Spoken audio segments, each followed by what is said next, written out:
Before we start the show, I just want to let you all know that this show was actually live streamed.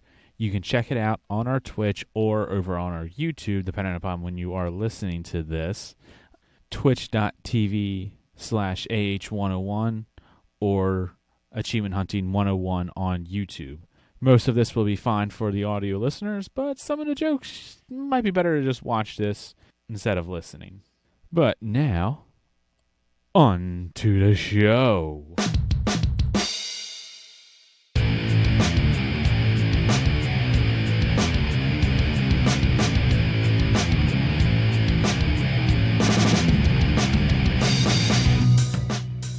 Hello and welcome to Achievement Hunting 101. I'm FuFuCuddilyPoof and this is level 128. Joining me tonight is Big L. Is Big L. Hello, everyone. It's an audio podcast, L. This is wonderful. KooshMoose. Hey, what's up, guys? Hello. Wait. He's that way. Are you pointing? And Corey, or Rockerdo5012. How do you do? That way. Shoot. This is backwards. It's that way. Can we back this up? I don't respond to any points that aren't in a huge gauntlet with power stones. Oh, I'm sorry. Okay, let's try it again. This is great for the audio podcast. Okay, so it's Big L. Yes, that's me, Eliato. Yeah. KooshMoose, or Nate. Oh, Other way. hello. Other way. Damn it. KooshMoose, or Nate. That ways. And shoot, Rockerdo5012, or Corey. Can you at least give me A never pinky mind. finger? Little pinky swear? Is that better? I was gonna say something with the pink, yeah. Yeah. That'll work. That'll work. That'll do, pig. That'll do. What are you Yes, I know, Giant doing? Man-Child. That is perfect for every audio listener right now. Yes. Just go watch this stream. It'll make more sense. He's saying, I love you. How come you can flip me off, but I can't say, up yours? Don't worry about it. All right, so let's get this underway. Let's get going. Game showcase. Something like Everybody, that. Wow. don't forget to This is- subscribe. Come on. This is I just terrible remembered start to for this. subscribe. Yes, It's my let's get to the 6-month game sub showcase. anniversary.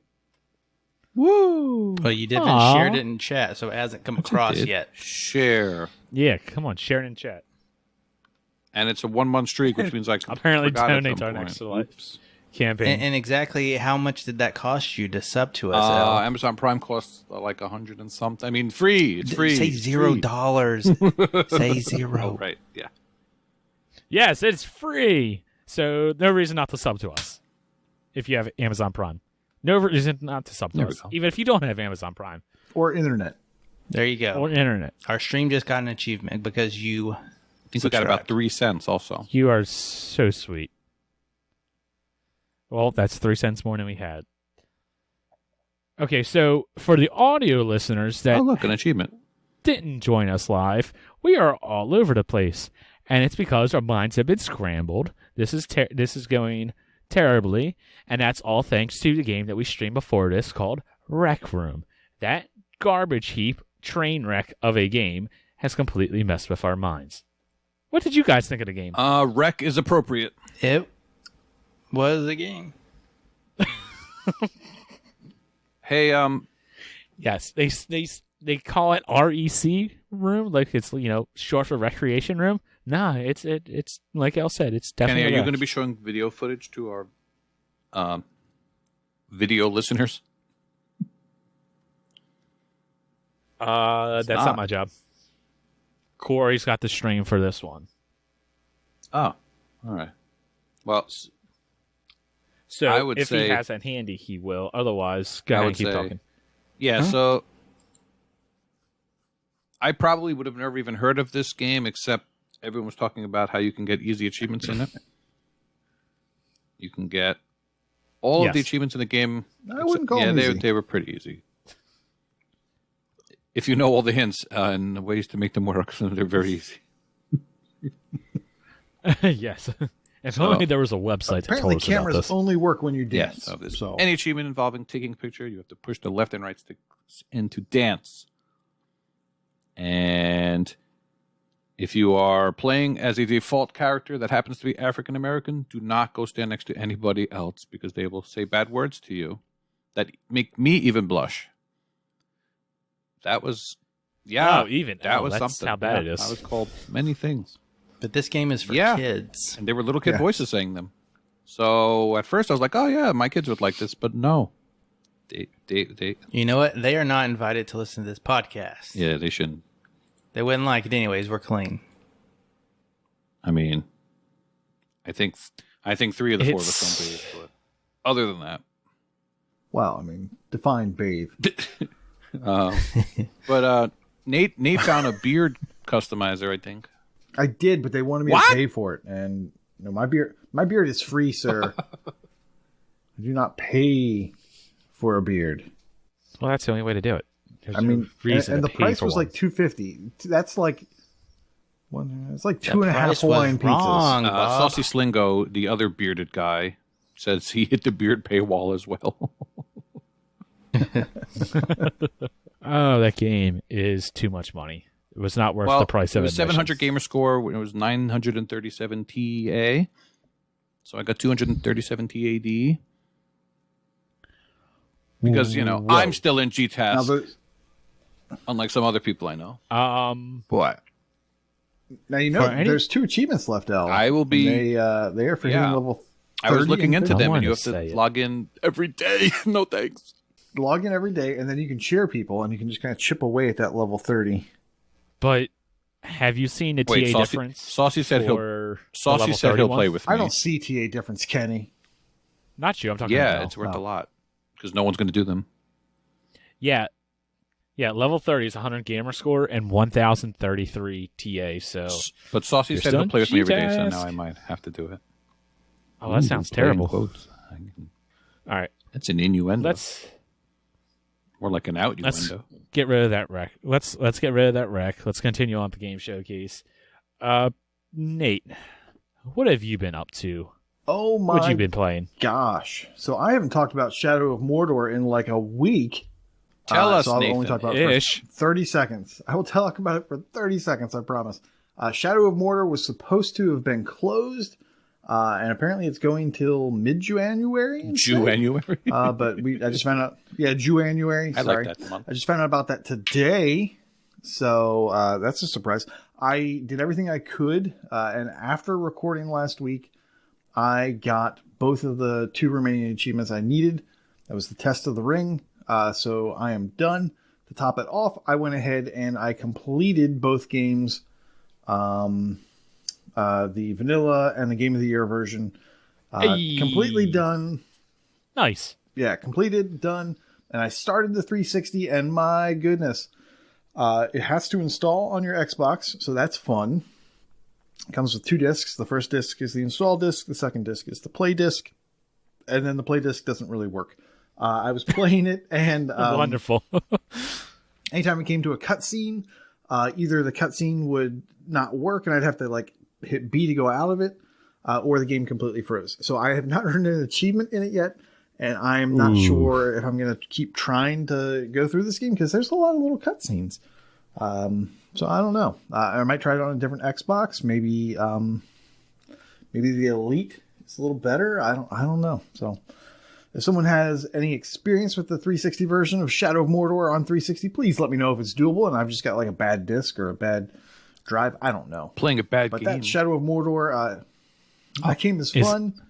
Yeah. Is it not backwards? Or I'm assuming it's not backwards The compatible since 360 there's a version stack. is not backwards compatible now. Yeah. But you can do the vanilla and the Game of the Year, which are both X1 games, and they're fantastic. Even without the completion, it's a fantastic game. I'd recommend it. But what I've really been playing is Cobra Kai. The Karate Kid saga continues. Now, this is a show. This is based off of a show on Netflix, which is itself a continuation of 2 good movies, Karate Kid and Karate Kid 2, and then like several other Karate Kid movies that I may or may not have seen. Actually, I don't think I've seen any of them. Yeah, I haven't seen any of them. I haven't seen any of them either. Yeah. So Cobra Kai, the Karate Kid saga continues, is essentially a beat 'em up. And just like the TV show, you have firepower and ice power and the ability to fly. Wait, what? But yep, I mean that's just real life. That's just how karate works, Kenny. It's just science. You learn something new every day. Yep. So it's actually a pretty good beat 'em up. It feels a little slow and it's kind of slow to start. But the game picks up and you eventually start to unlock powers. There's a tree of skill powers that you can use, and your attacks are tied to different buttons. So X is like a punch attack, A is a jump attack, Y is like a high kick attack, and B is something else. I don't know, kind of like a roll attack. And you have multiple characters from the show. I think you can have up to 4 per dojo. So you can play as the Cobra Kai dojo, or you can play as the Miyagi dojo. And I think I'm probably murdering that. What's Miyagi? What was his? I can't remember. In either case, so there's 2 campaigns. There's one for the Cobra Kai and there's one for Miyagi Do. And I am currently playing the Cobra Kai version because that was the first one. I like to go from left to right. And I'm having fun. Just going through levels. You basically just keep going through levels over and over until you get enough coin to upgrade your character or upgrade your dojo moves. So each character has their set of moves, but then they also share a set of dojo moves. I knew you were going to say that. So even if you haven't upgraded your character, you can still use upgraded dojo moves for a brand new character. So that's nice that you don't have to start from scratch with those guys, and you can kind of kick butt and take names, even with a brand new character the first time you get them. And there's all kinds of crazy achievements that look kind of hard. There's one for not getting hit during an entire level. There's one for completing an entire level with only using parries or reversals. And these are the sorts of things. Yeah. But the solutions for each achievement are pretty good, and they seem like they're going to work. They give you an idea for what level is best and kind of how to take it slow. Which characters are the biggest threats, and you should take them out first, those sorts of things. So I haven't tried those yet. I'm still just trying to get through the campaign while playing. Whenever I can, play a little bit here or there. Yeah, there's really cool environmental kills. I love it. Is that an octopus? That is an octopus. Yeah, you can't see that on the audio podcast, but on the video that we are currently showing, you're seeing an environmental kill where you grab a guy and you throw him through a stuffed octopus in an arcade. There's all kinds of stuff. There's this cars. Doesn't look bad. It's a fun game. It's way better than it probably should be or has any right to be, which is my favorite. This is why I love tie-ins. This is why I love tie-in games, because every now and then you get a good one that's better than it really should be. See, I think that it's made by the same people who made G.I. Joe. It is. And so it's like just good enough to where you want to play it, and it's like not bad. Yes. Yeah, I was kind of struggling with it at first, and there's a checklist of things you have to do, and you can't get to the second tier of the checklist until you finish the first tier of the checklist. One of the things is get a C combo 5 times and a B level combo 2 times. And that's like 20 hits or 15 hits or whatever in a row before you get hit. And you can keep that streak together. And I was thinking, oh man, this is really hard. I'm having a hard time doing that for some reason because I either get hit or whatever.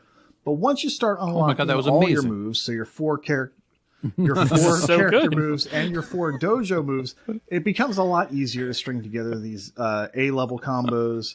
And I think there's even an S level combo, which I haven't gotten to yet. But it is doable. The more you play, the more powers you unlock, the easier it's going to be to do these sorts of things. But this is a great game. And when it goes on sale, I have lots of questions. I would recommend it.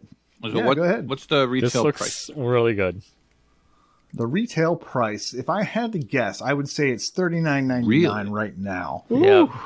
Now, it is not. I don't think this game is worth. So coming to Game Pass. I don't think it's worth $40 right now. But did you pay $40? I did not pay $40. I got this game half off for $15. I got it from.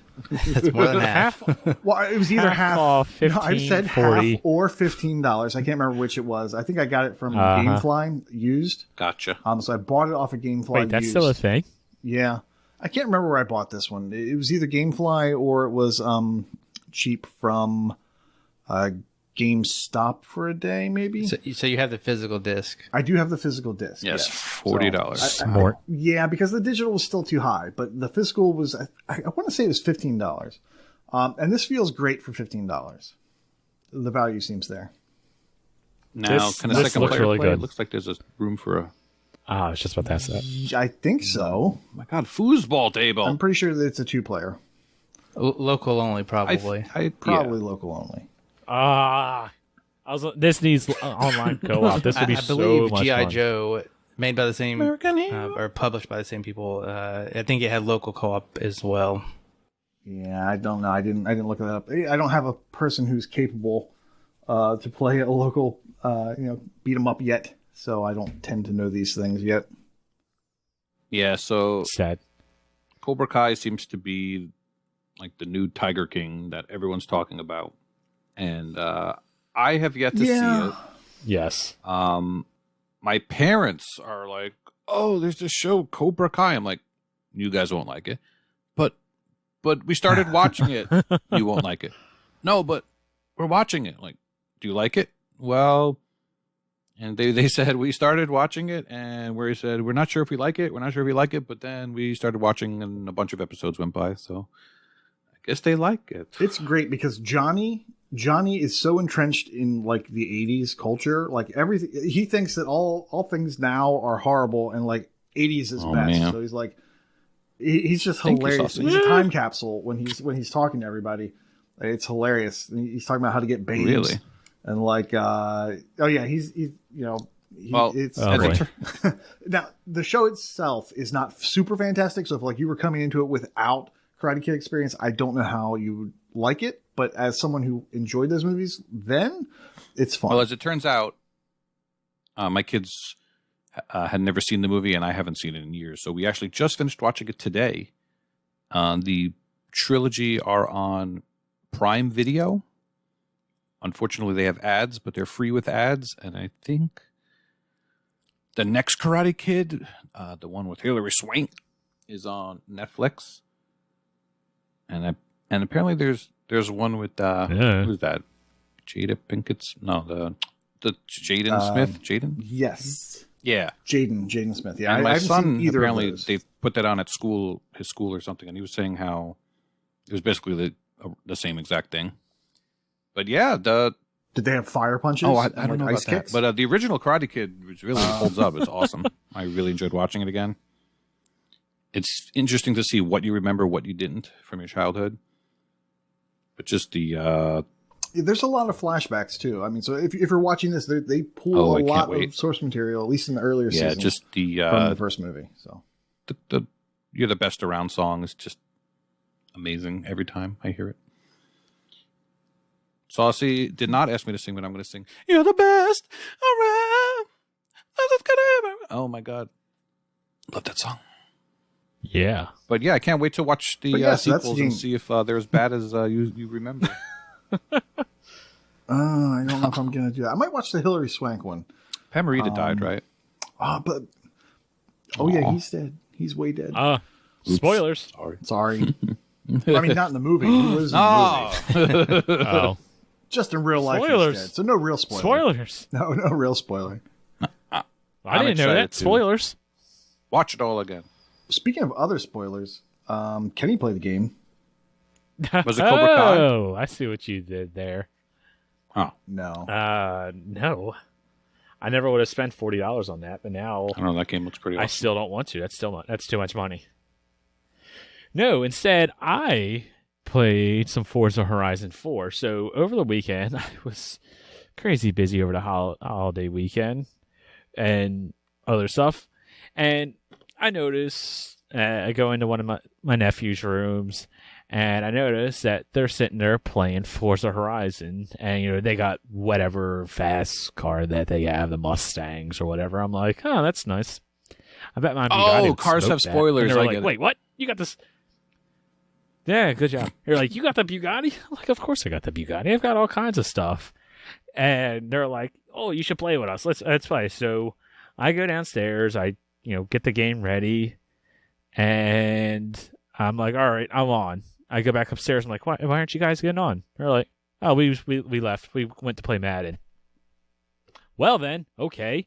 You asked me to play, and then they get off. But I wound up playing some more. I forgot how good this game was. This is so much fun. I'm kind of like getting back in. I sat down like, here, let's see what's new, because like when you hit the what do you call it? When you click onto the map, and it's all lit up, and you got all these different things everywhere. Well, there's all these new icons that are popping up, and it's just like, oh, okay, well, let's check out this new thing and that new thing. Yeah, and then I just kind of sat there for a while and played it.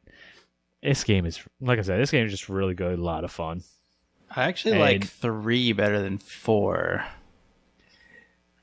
So, oh my god, I've put 200 hours in this. I mean, you've put 200 hours in this game? Apparently.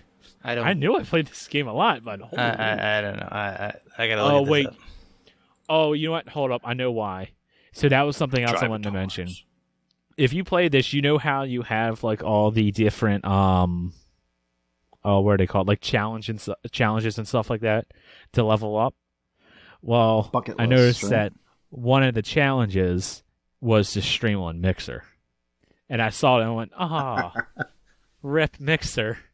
That was so good.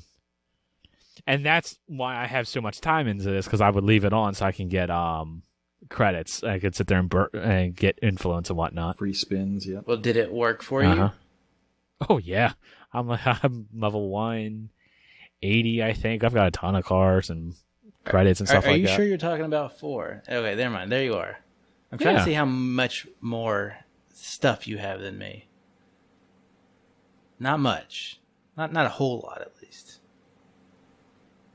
Yeah, it was actually kind of nice. Actually, you've driven down every road. That's a big one. I think. Yeah, not the easiest. No, I'm missing one road. No, you have the achievement for it, though. Did it, Bob? It's so hard to see the roads, too. Like on the map. They need a feature for that. Well, that's good, because that was what I was just about to say. One of the nice things about this is when I loaded it back up, one of my achievements finally popped, and it was to find and restore 15 barn finds. Before, I could never, I had the 15, it just would never pop, and, could never get it to work. And then maybe they fixed something or whatever. I don't know what they did, but apparently it works for me now. Yeah, there was a bug, I think, with the last barn find, and they did patch that. Well, that's good then. And I also noticed it's not on sale anymore, but they had the Ultimate Edition was on sale, or no, not the Ultimate Edition, the Ultimate Add-ons bundle. But you get all the DLC was on a deep, deep sale for like $15 or $20, I think it was. And I'm like, ooh. Got Lego. Let's do it. Got Lego. And that is why, for the Lego. I haven't started that yet, but I'm very much looking forward to getting into the Lego, because that was one thing that when I saw that in 2019 or whenever that DLC came out, I was very much looking forward to. But I just never wanted to spend the full price on it, because you can't drive the Lego cars everywhere. But now, since it was on such a deep sale, I'm like, you know what? Let's get it. Let's pick it up. So it's like I wound up getting that. Got Fortune Island. The DLC, I got all kinds of new cars. I think I wound up getting like another 51 cars. There's like a James Bond pack. Now it has the battle royale mode. I would play that. So maybe we should stream that. The Eliminator. I'm down. Let's do it. Now, what's better, the Lego DLC or the Hot Wheels DLC? And can you take? Oh no, they're two different versions. I don't think he's played Lego yet. At least the other's 4.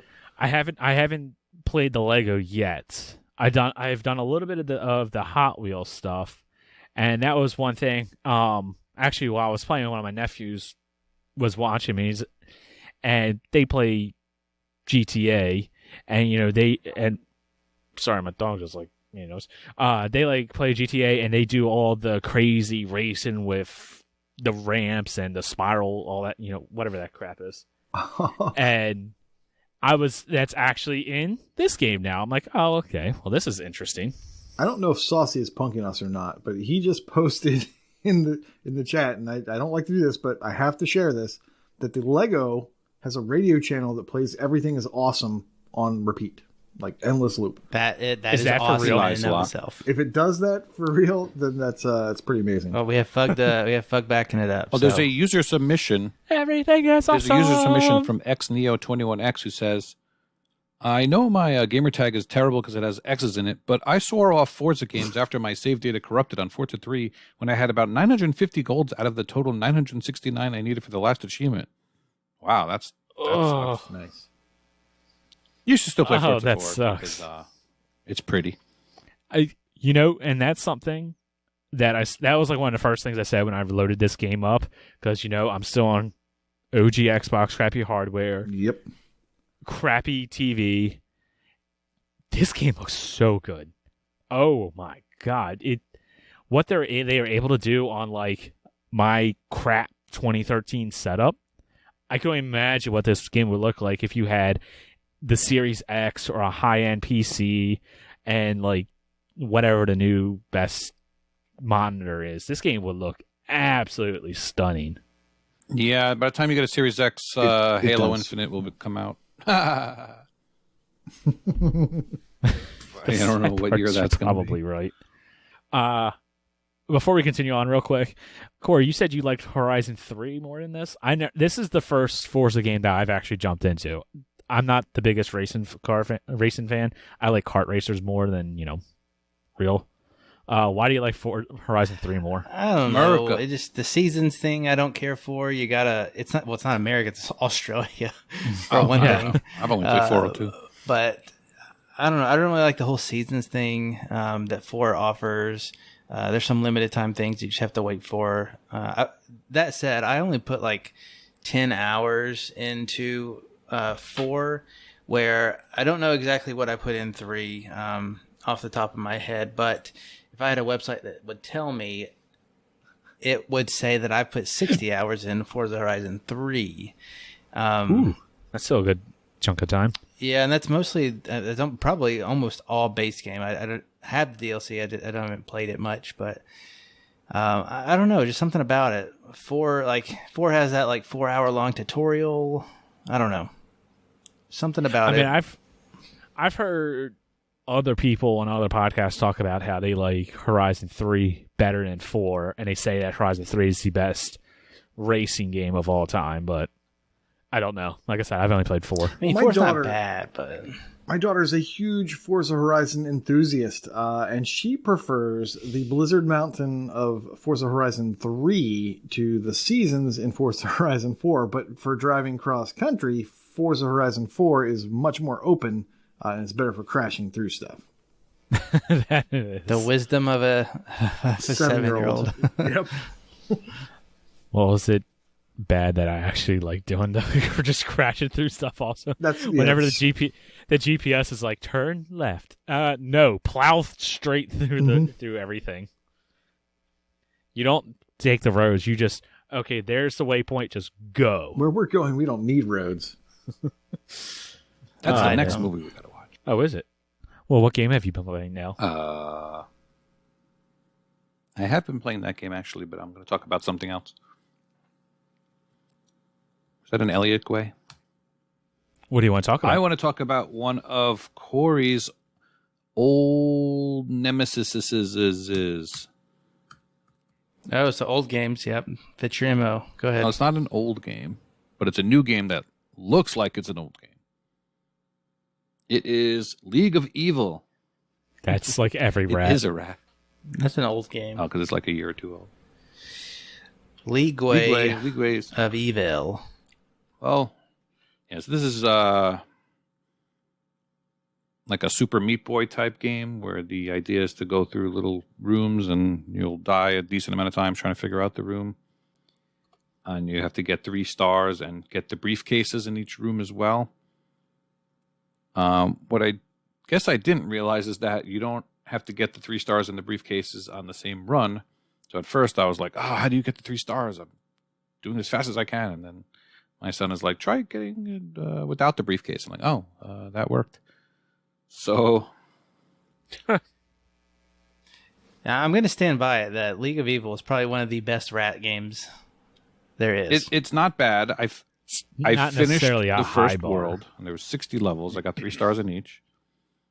I do have some nitpicks about this game that you may or may not remember. The first one is that, so if to get the stars, you need to get a good time. If you, look how pretty this game is, so good.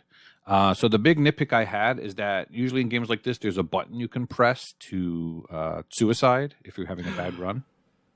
There is no such button. Yeah. You cannot even press start and go to retry level, which I think is pretty bad. Dumb. Well, you could just Yeah, you have hit to a die on spike purpose and if you die. want to start over. You shouldn't have to do that. I don't think. So the achievement list is pretty straightforward. Just you have to 3-star all the levels. But for a rat game, probably most rat games would be over by now, just finishing the first level. But it's actually worth over 1,300 TA. That's one of the beefier ones. Well, that's because it's a little bit more on the difficult side. Right. But that's because of the achievement list. They Right. actually make you do all the levels. And there's little cutscenes between each level, too.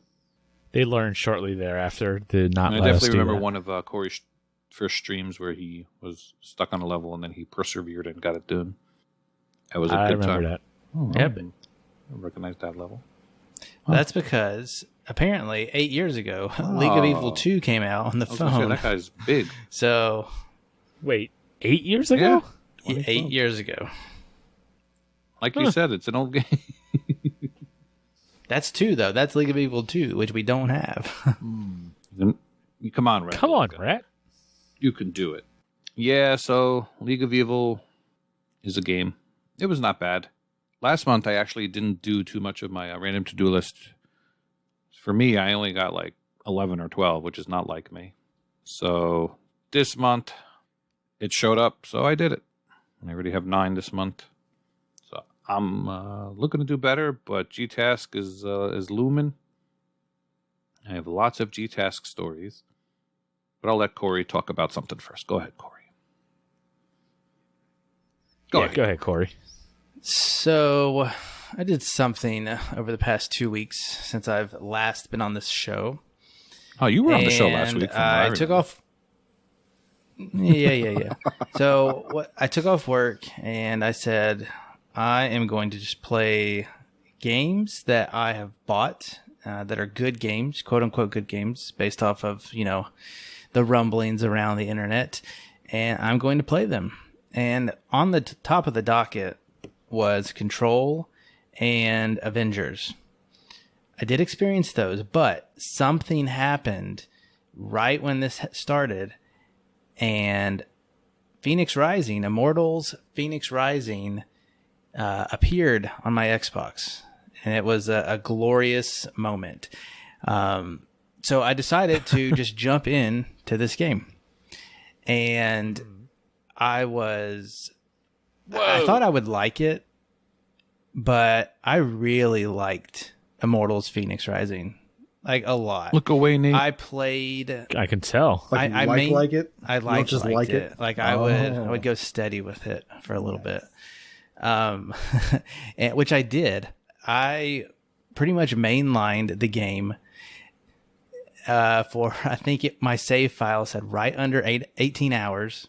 So for 18 hours, almost straight, I played the campaign for Phoenix Rising. And contrary to popular belief, every game that I'm talking about today, I went through without guides, without walkthroughs. I've watched every cutscene that they have to offer to me. It's like I don't even know who how you did are it feel? anymore. Well, it felt good, but I also know my limitations, and some other games just don't keep my attention. I move on. But Phoenix did keep my attention, and I like I said, I played it all the way through. There's a lot of stuff left to do. I said 18 hours probably got me through the story with very little side quests, and I would imagine that I have at least double that to finish it. Well, not double that, but I at least have another 18 hours to complete the game, the achievements wise. Because I have to go back and do all the side quest stuff. I have to get all the upgrades and whatnot. There's skill trees involved, the combat and all that is stuff I have to do. But I'm pretty sure this game has a season pass, and I'm pretty sure it will get DLC. So I think what I'm going to do is probably get the season pass whenever that first DLC drops, or whenever the season pass goes on sale, and I'll go back and I'll clean it up and I'll do that new content then. But yeah, this game was really good. Now, I've never played an Assassin's Creed for very long. For very long. Oh. I've played like a little bit of Black Flag. I've played a little bit of Origins, I think. I own all of them, but I haven't played them. So, but this just seems like, I don't know. It just seems better than all of that. Now, one thing that actually was a commonicity of all of the games that I played was that you could change difficulty and not affect achievement. So for Phoenix Rising, I actually started on normal mode, which I start with all my games on normal mode. But all it's doing is just taking me longer to do the combat because I have to be more aware of blocking and parrying. And so I actually turned it down to easy mode. And in Phoenix Rising, it didn't really seem to do a whole lot. So I actually turned it down again to story mode. And it made the combat super easy. And you know what? I enjoyed it. And I'm going to say that. It's okay to play your story-based games on a story mode. I agree. So I think it only enhanced my time with it. Because like I said, most of this game is puzzle platforming. There is a lot of combat, but there's a lot of puzzle platforming, and that's not going to be changed by difficulty. So it just allowed me to not bang my head against the dumb combat that I would have to face, because I'm not the biggest fan of hand-to-hand combat with parrying and blocking strategically. I could see why you never gave Assassin's Creed a fair shot then. I mean, I'm not going to necessarily fault you for playing that way. It's also colorful. colorful. Enjoyed it more, but how are you? I was just going to say the combat is part of the game. Fault you. So if you saying the combat is dumb, then it sounds like you don't like it. I think the combat was okay. I think it's a small part of the game. Now you said it made you made the battles longer. Is that because you have to be means he died more? Yeah, no, I actually didn't. I got to a boss and I died like twice, but it was frustrating because, like I said, this game in particular requires you to parry and counter the moves a lot. So it would basically be like hitting like once or twice and then waiting for that moment. And if you miss it, I mean, you're kind of stuck there and you kind of take a lot of damage. So with it on story mode, I could get like 4 or 5 hits in, and then if they happen to hit me, it's not that big of a deal. So, I mean, it just made fights a lot quicker. So I just got through them, which was, again, my least favorite part of the game.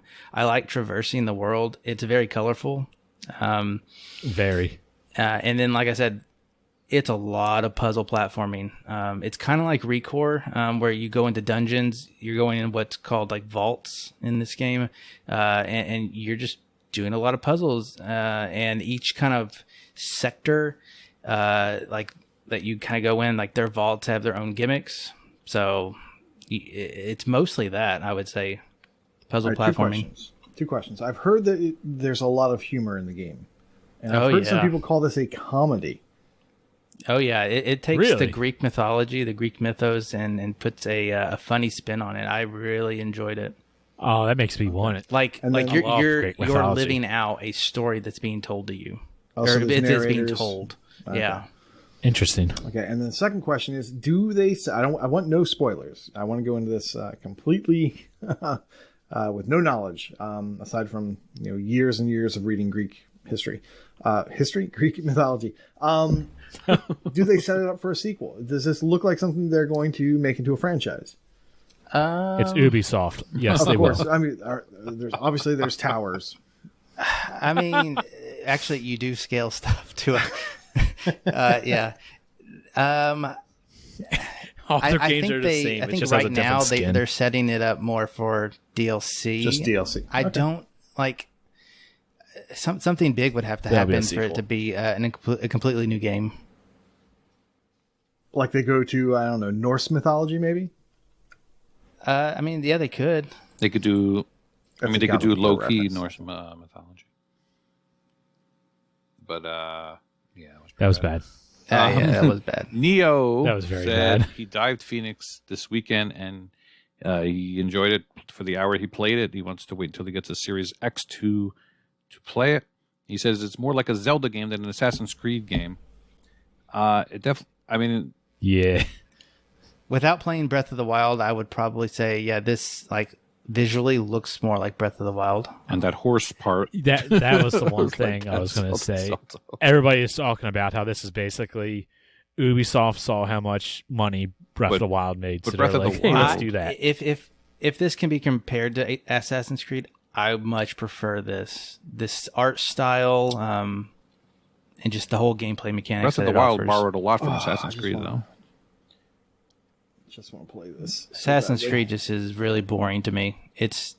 This is How dare you, sir? It's too realistic for my taste. I'm not saying they're bad games. This is way more me. And like I said, I'll be buying the season pass and doing whatever other content they want to throw out to it. Yeah, I can't watch this video. I just want to play it. Yeah. I'll move on from Phoenix Rising. A glowing review from me. I do recommend it. I enjoyed my whole 18 hours with it. Unfortunately, GA is saying 53. yeah, like that's what I was saying. So like, it's going to be at least double my time that I've put in to complete the game. Because he died and a lot, of so that that doesn't is show up on the side tracker. quest and upgrade.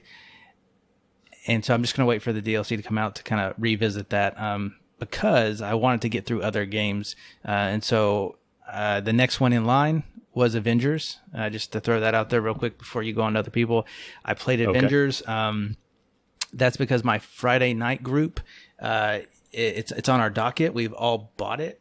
And if you don't know about Avengers, it has multiplayer, but the multiplayer occurs after the single player campaign. And so we didn't want to be spoiled or anything like that. So we've all said, you know what, we'll play this single player campaign on our own time, and then we'll eventually be able to play Avengers, the game. And so I took the liberty of the time I had, and I went ahead and busted through the story. Again, I put it on easy mode. Just to kind of get through the main stuff. There's a lot of side stuff I need to go back and do. What's the point of But you always this starting game- on normal? Well, I just see how long it's taken me. And in this game, it's more gearing up and leveling up. And I'm on a time crunch here. You know, I'm trying to get through stuff as much as I can while I have free time. So I spent like 10 hours going through this campaign in and of itself. Watching every cutscene and doing all that stuff, but no side quests whatsoever. So I didn't have to gear up and level up, which is not what my aim was during this time. I wanted to get through the campaign, and that's exactly what I did. And I've told my group that this game will be a grind to complete. I think I have not touched any multiplayer yet, but just looking at some of the achievements, I think that we're going to have to gear up and level up. And I can already tell that I'm going to have to level up several different characters. And based off how much I've leveled up so far, that's going to be some work. The game was... Who's your character of choice? So, to be honest, my... going in, it's probably a different character than what I would have thought. I actually like this new character that is not a part of the Avengers that we know of necessarily from the movies. But Kamala Khan is the character's name. It's who you like kind of start out as, and she's like a fan Miss of Marvel. the Avengers, and something happens to her, and she's a version of Miss Marvel. But she was probably one of the funnest to play. I actually don't like the flying characters, so Thor and Iron Man are some of my least favorites. And like, so and Hulk to be Smash. honest, you get the ability to play as different Avengers at different points in the story, and one of them comes so far into the game that it's like, why would I use them? Because they're under leveled. If you're trying to blow through the campaign like I was, so I didn't actually even want to play with them as much because of how underpowered they were. But they each have like tons of skill trees that you have to do, and they each have their own gear. It's very Destiny-like, where this gear only can go to this person. So it was decent. It was an okay story. The last mission is probably what makes the campaign. To be honest, it was really cool. Skill trees. You actually get to play as everybody. But otherwise, it was just an okay game, and I'll be happy to put some more time into it. I hope it's not like, a 100-hour grind or anything like that, but I won't mind going back to it. From everything I hear about the game, it just gets a resounding meh. Yeah, I don't hear anything good about it. And so, like I said, here's how meh. I'll put it. Similar to what Koosh said before with his game, I got this on sale for $30, and I think that's a fine price for it. If I had bought this day one at $60, knowing that there were thousands of bugs with it, and so there was actually some bugs when I played it. One of the cutscenes. There's bugs in this video that we're watching. This is probably an old review video. One of the cutscenes I was in, my character was talking to nobody, but they were talking back, and that's like now, but at half off, $30. I think it's still on sale, maybe, but it's been like that for most of the past 2 months. Perfectly fine paying that price for it. There's actually a $40 version that's on sale that gives you some extra stuff, but it seems to be all cosmetic. So I would not recommend that, but $30, I'm more than happy for what I got. And it's going to provide me a lot more hours of content. Is Spider-Man in it? No, not at least. No, he's not in it. Actually, he's in the PlayStation version. You're trolling me. Corey, did you look at the achievement lists in this Avengers and Phoenix Rising before you played? Or while you played? Before I played, no. Like while you were going through? Maybe this one, because I knew it was heavily multiplayer focused, and I used the secret achievements to see how close I was to finish it. But Phoenix, no, I just played Phoenix. And do you remember if either of them have tracking achievements? I don't know. I didn't pay attention. That's not something I normally look at. Well, alrighty then. Okay, Hawk in the suit. That's just weird. All right. Let's see. That's Avengers. Let's kick it back to Nate. What else do you want to talk about? One last game to talk about. Very common. I'm sure everyone has heard of this. So I'll only repeat the title many, many times. Edgar Bok in Bolzak. I hope it includes the chicken. Gesundheit. Now, those are words. Those are words I said. I wasn't just making sounds, mouth sounds. Edgar Bok in Bolzak. I guess I'm saying that last word right. I don't know. I think it's a French developer. Yeah. Looking at the name, yeah, that's a French developer. Yeah, that's gotta be a French developer. Yeah. So, this is a point and click. It's an adventure point and click. Man, this would have been great for people to play back if there was a contest for that. And this, if only. The thing about this game, now, if you know about me and my history with games and my history with art style, you would know that the cover of this game means I have to buy it. Yes. Yeah. 100%. The art style is just exactly my thing. This is my jam. And the game is funny. The character, the main character that you play as, Edgar, he has a pet chicken. And that's where the Bok comes from. Even though it's spelled B-O-K, B-O-K. Naturally. Yeah, it's Bok. And you are just walking around with your chicken. He's your pet. He's your buddy. And what you're trying to do, you are a squash farmer. And one day you go out to collect your squash, and all of a sudden things stop working. So you then go on a quest to fix your machine. And the game just seems a little weird. It seems a little off. I couldn't put my finger on what was weird about it. Maybe it was how talkative he was.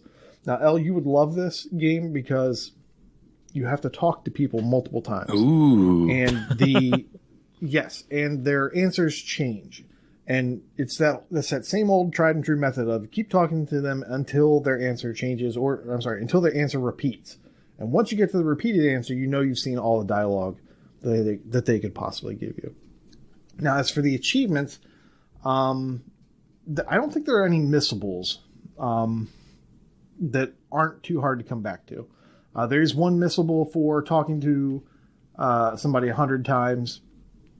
And you can get that kind of early. If you miss it on your first playthrough, you can pretty quickly get back to that point in your second playthrough, a cleanup playthrough. You don't have to do a full second playthrough, but you might have to do a cleanup playthrough. Like I was saying, the game starts out, it's a little bit weird. It doesn't really feel 100% there. And then all of a sudden something happens and the game just went in a weird direction that I was not expecting, and I really liked it. So I just kind of got into it, and the story is pretty good. The dialogue, like I said, is pretty good. The guy has a crazy way of talking. So it's kind of well, no, it's not like bok bok. Is it voiced over? No. I don't believe that there is voiceover. Actually, you have a crazy way of talking based off the text. Yes. Yeah. So there's a lot of reading, and I think the music was pretty good. I played this in a rush. I just kind of slammed through the game. I think it says 8 to 10 hours on TA. That's about right. And the reason that is about right is because there are 3 achievements that are horrible.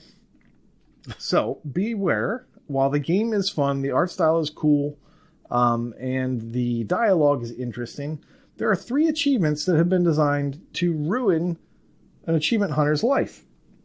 And those are for harvesting squashes. Oh, jeez. There's one for collecting 50. That one's not so bad. There's one for collecting 100. It's not terrible. Then there's one for collecting 500. Now, the problem here is your progress, the number of squash that you're collecting does not carry over in a save or in a session save. So you have to do this in one sitting. Ugh. A squash takes 4 minutes to grow, and there are 6 squash spawn points in that's the game. horrible. So what I recommend doing, and what I did, is I just played through the game. And I went through the end, saw the credits, had a good time, came back, and then handed this game off to my nephew. And my nephew went to town. He loves to farm. So he just farmed some squashes for me for many hours. And finally got the 500 squashes today. But yeah, that's something to look out for. If you are a completionist and you don't have the time to do the desert bus like crazy gardener achievement for getting 500 squashes, you may want to be aware of that before you start. That is terrible. But yeah, I like it. Did you say there was a second achievement that there's a second achievement that hates achievement hunters? Just the 100 and the 500. Okay, you wrapped them together. Yeah, Gotcha. There's one for talking to somebody 100 times. Even if you miss it on your first playthrough, it's like I said, it's very easy to get back to that point, and you can slam through that in no time because it's just pressing A, and the response time is very quick. The problem with the squash is that it takes 4 minutes per squash for it to go from a seed to a harvestable plant. And yeah, it's kind of a big turnoff for achievement hunters, but it's doable, especially if you have a nephew. Hey, you got the completion. Nice job. I got the completion today. I had to tell my daughter that she couldn't play Forza Horizon 4 because Daddy needed to play his game. And so she can't play my game because it'll kick me off, and then I will have to start all over again on collecting 500 squashes from scratch. You got to get her her own tag there soon, so you won't get kicked off. I need to because she likes my cars in Horizon, and so she doesn't want to play on the tag that I have for her. Oh no! So I need to. Well, your cars are better. I need to secretly play Forza Horizon to replace her car collection so that she's not starting from scratch. Edgar Bachbachen Boltsack. Oh, just a terrible name. Yes, there's DLC you buy. You just put some money into it, get all those cars back. But yeah, so it's a fun little point and click, but beware. All right, L. Well, what's the next and last game you want to talk about? I mostly just have GTASC stories. But the one game that I finally started that has been talked about in our Discord for many moons is Cuisine Royale. No, not called that. It is anymore. not called that anymore. It's called CRSED. Gesundheit? CRSED : F period O period A period D period. Yeah, Waka has talked about this game a lot. All right. He has the 100 hours played achievement and still plays this game. Ooh. And he got the 100 hours by playing it. He didn't did. He idle played it He legit. played it. We asked him all kinds of questions. So he's he's like, yeah, you can get 1,500 TAD in a matter of minutes. Well, The normal person. is correct. There was 5 of us. Actually, there were 6 of us. Michelle was there, and Kronos, Matt Cam, and Mental Knights Alt, who may or may not be the same person. So Mental Knight, for some reason, doesn't want to put the game on his tag, but he helps with his alt. I have no idea why. He's obviously very particular with his tag because he's completionist. There's achievements for there's achievements for killing 3 people at once, 4 people at once, grenading everyone, 4 headshots, and killing 7 in a match. So if you get all those together, you get around 1,500 TAD. So, of course, when I was playing with them, we had trouble matching up, or people would kill us before we can get it. Michelle, of course, did it all in one sitting, and when it was my turn, didn't happen. So I wound up having to leave, and we wound up trying again without Waka that same evening. And it took an hour or 2, but finally got it done. So I really thank you, everyone who helped. The weird thing is that you cannot play this on your Series X right now, even though it is Series X enhanced. Wait, yeah, what? A recent update borked it, so you can only play it on an older Xbox. Oh, wow. That's weird. Can he get in there? And Kingsman has had trouble getting it to launch as well. I don't know. When I heard Cuisine Royale, I thought people were going to be fighting with knives and forks and chef hats on. It just looked like a normal Battle Royale game to me, unless I'm missing something. So, do you know why they switched names? I do not. The whole game, I think, was based off an April Fool's joke. So I think this is just another joke. Oh, so okay. Yeah, I don't know. Well, what isn't a joke is this achievement list. Oh my gosh! So there's only 13 achievements, and I have 7 of them, but the other ones are ridiculous. So there's the 100 hours one, like I mentioned, and then you got to win 3 games in a row. That ain't happening. And then now with that there's one attitude, that it's I not. think Freaky Roll got today for looting each of the freezers, regular, premium, tactical, and royale. Only 145 people have this achievement. It's worth 125 G, 1500 DA. And it's apparently RNG, so yeah. Have to keep playing and playing. It's RNG, and it's probably not RNG. They probably post on every map, but you probably have to be good enough to find them and not die. That makes sense. Right. I would imagine. So it's RNG if they start near you. RNG if you find them before you die. Exactly. It's also a refrigerator, not a freezer. Apparently. Well, the achievement description says freezer, so I don't know. That's a joke. Yeah, so my only real Battle Royale experiences was Realm Royale, and that was a lot easier to kill bots and stuff. This was... Someone found you in this game. You were dead. Well, I was dead. Now, when you say real experience, did you actually play Realm Royale, or did you play Realm Royale? I played Realm Royale. That was fun. This was not so much fun, but at least the loading times weren't bad, especially considering I wasn't on the Series X. And we found each other most of the time. That helps. You could put the servers on Europe to try to find each other better. No East Asia? No East Asia. Wow, come on now. That should be a mandatory. Especially after Titanfall. Should be mandatory in every game. Fug is saying things like, yeah, duh. Thanks, Fug. Oh, that's what you were saying. About the fridges. Heizo says the spawns are RNG. No guarantee every type even spawns in a match. Well, how do you know, Heizo? Have you scoured every inch of the map every time and not died? Jeez. Well, that's cool. Corey, why don't you go ahead and close us out for the game showcase? Okay, I have quickly 2 more games on my journey that I took to play the games that I have. And the first one the next one that I happened to go through was a game called Airy and the Secret of the Seasons. This is a game that I recommended on sale in the previous show I was on. It had the big half off sale, so it was $20, normally $40. And I would kind of like to. No. What the heck is this? Kind of like to say, don't grab it. Oh no. This It's is the worst case scenario.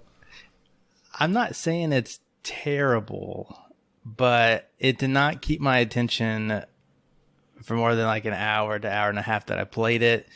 So I have not beat this game yet. It just seems very boring to me. I don't know. Wait a minute. Yeah, I really hate it. That I'm looked not like Rhyme. enjoying it. Wait a minute. But I never played Rhyme. Ah. But there's platforming so far. The puzzles are very very like easy Rhyme so far. It's got combat where you do have to parry again, and one of the bad guys, like you're fighting animals, and one of them is a raccoon, so you're like beating up raccoons. It's not great. I gotta say, it looks a lot like Phoenix. So I'm wondering if maybe if this game had a story mode, maybe you'd like it. I can't remember if this one had difficulty selector on it. No, it definitely does. It definitely does, because I put it on easy because I did look at this list first. Because there's an achievement for completing it without dying, as well as completing it fast. So you did you just Google games with raccoons and then that's why you bought this game? No, I only bought this game on the trailer alone. About 5 seconds in, what we're seeing now on stream, where it actually looks good, and I didn't get to some of these parts that maybe it gets better. But I was thinking an hour and a half in, it was not keeping my attention, and unfortunately, I had to move to something else. Ooh, an achievement. So thank you, fuck. I'm not going to say don't buy this on sale, but I'll just leave it at that. You need to play games that are fun. What? That's what I'm doing. I'm playing the games that I own that I think are fun. It doesn't look bad. And when they're not, great. fun for me, I move on. That's what I'm It looks doing. good to me. This kind of looks like Rhyme. Thank you. So thank you. Exactly how I've explained my games is the order I played them. So Phoenix, Avengers, and then This Airy. game, and you could see like the quality is like kind of going down. So maybe that's on me. Maybe I should have went this in game reverse looks like order. it would be good depending on if the controls are good. The controls aren't terrible. No, it's definitely not worth $40. I would definitely not pay full price for this game. Thank you for the follow. Definitely pick it up on the sale if you're interested. It's on physical media too, so you can probably find good sales on that. There's just, if there was another game on sale that I didn't get, I probably would have went that way first. And it could have been that I was kind of platformed out after playing Phoenix and Avengers. So I'm not done with it. I'm going to go back and complete it. But at the time, it wasn't holding my attention, and I had to move on. And I decided to move on to Don't do it, Koosh. to Control. Don't break my heart, Corey. To Control. Don't you Corey break just got my the heart. Switch. I mean, Now, Break his heart. Smash it into a million pieces. Control kind of has done the same thing, where Corey. it's not holding my attention. No. Not saying that it's bad. It seems very good. What I don't like about Control is that I'm getting very lost in this map system that they have going on. Other than that, it's fine. Now, Control is another point of contention when it comes to difficulty. There are there's no difficulty achievements, but I'm pretty sure there's a difficulty slider. But there's actually a new development to Control that I don't think you mentioned on your sale. And if you did, I apologize, I've forgotten it. They updated Control to add accessibility modes. Did you know this? I did not know this. So all you got to do is go into the menu before you start your game, or maybe even after you start your game, and you can turn on basically God mode where you won't die. You can make it where your ammo is infinite. You can make it where one-hit kills. These are not console commands. These are just menu options that you can enable. Huh. And you can do different ones to make it easier on you, where it's not total give me mode. But I've put it on total give me mode. I get one-hit kills right now, and I'm not dying. So it's great.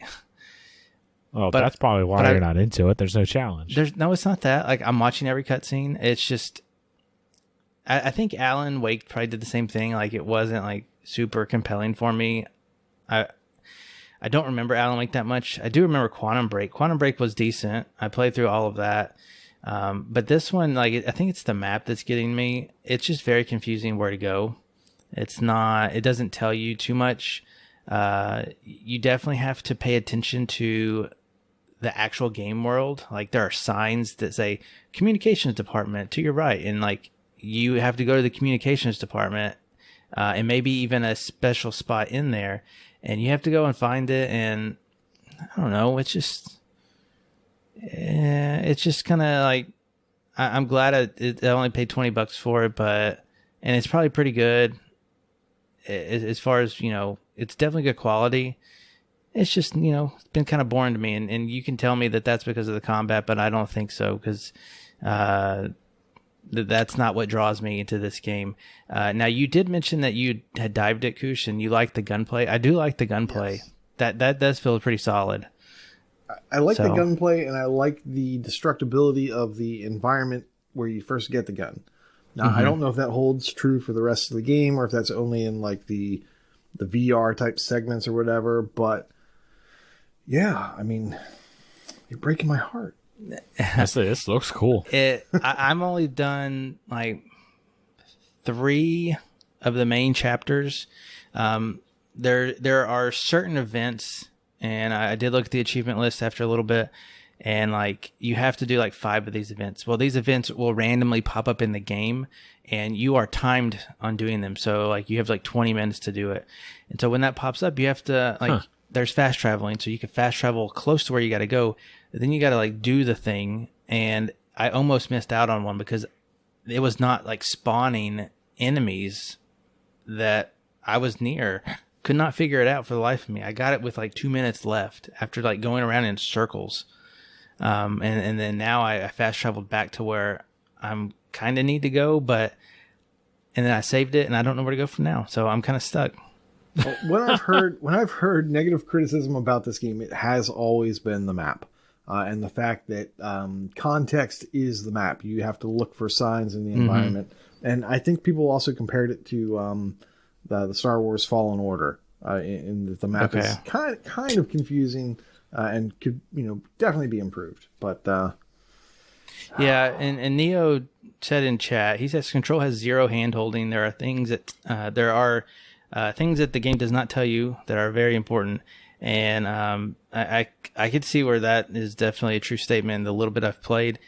I don't think that I'm going to sit on it for very long. I think I'm going to go back to it and try to get through it, because like I said, the map is confusing as is, and I don't want to have to revisit this in 6 months, So, but you'll have to do everything in the game. I believe. I think you have to upgrade everything, or a lot of things. So just killing everything that comes in contact with you and doing all the side quests, just something you got to do in the game.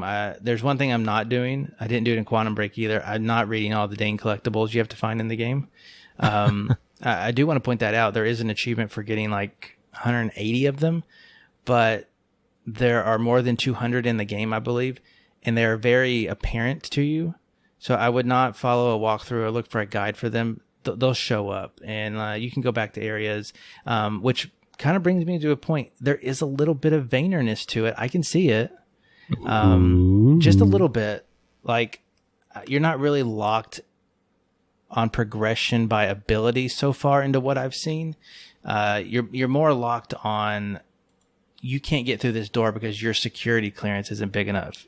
So, you do main missions and, oh, here, take my security clearance card, and now you can get through level 4 doors. It's kind of something like that you've seen before. So it's very light on that. I don't know. So, yeah. All right. Man Control. Breaking Nate's heart. Breaking my heart. Yeah, I'm sorry, buddy. But Phoenix is really good. Okay. And I thank you on behalf of my Secret Santa. Yes. Or, well, his Secret Santa, whatever. You're both welcome. All right. Well, let's continue on. It's 2021. And with that, let's talk about some of the goals that we have for this year. Nate, you're first on the list. So what are going to be some of your goals? Well, I mean, I've really been... It should be very interesting. I've been aiming for this one for a while. So last year, I didn't do so well on my goals. I didn't have too many. I had one to beat Skeptical Mario in Velocity X2 or 2X. I can't remember what it is.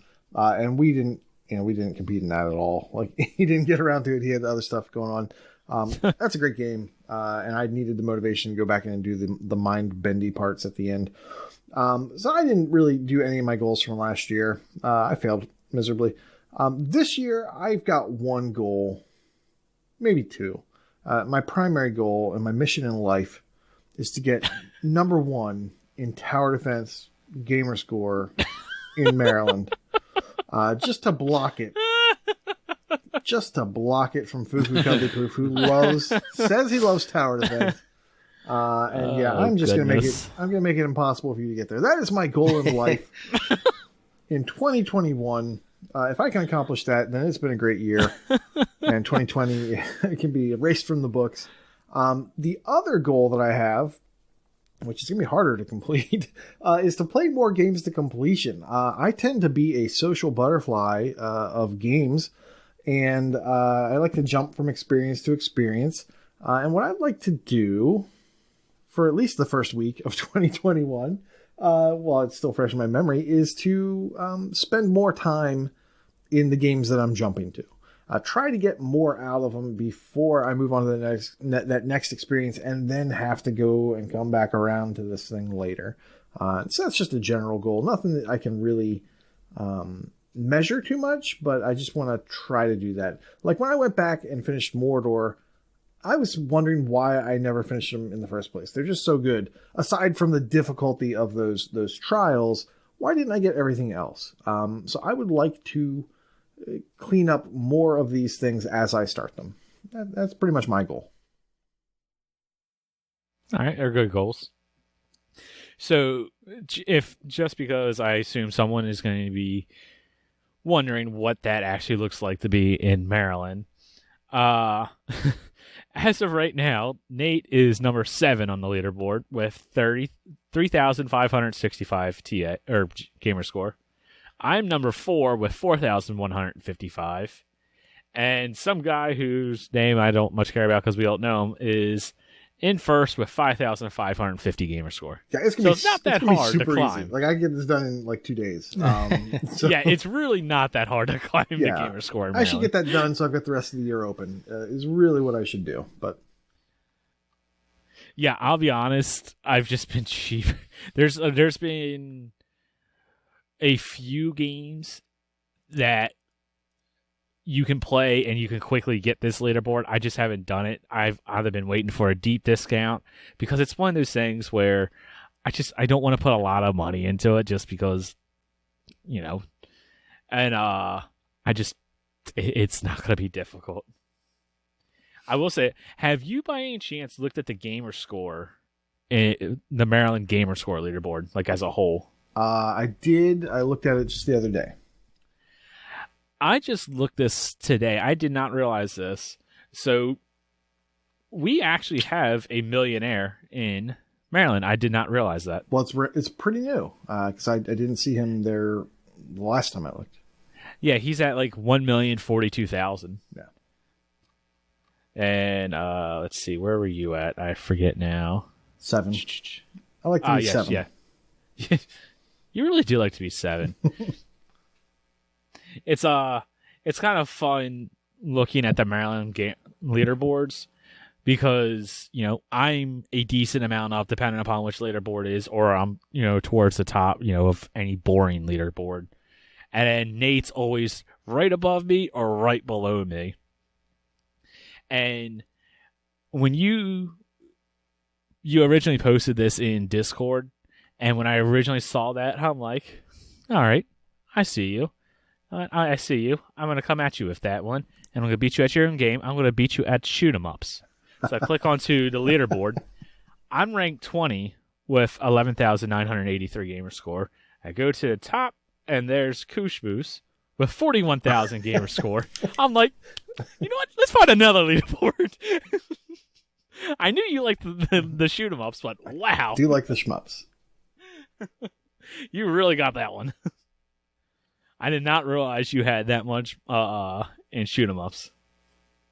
Yeah, I gotta be honest, I didn't know that either. I figured it was higher, but very much so. Yeah. When it comes to goals for myself in 2021, I kind of echo you with that. Or I just want to play games. Like, I just want to finish games. I want to get games off the backlog.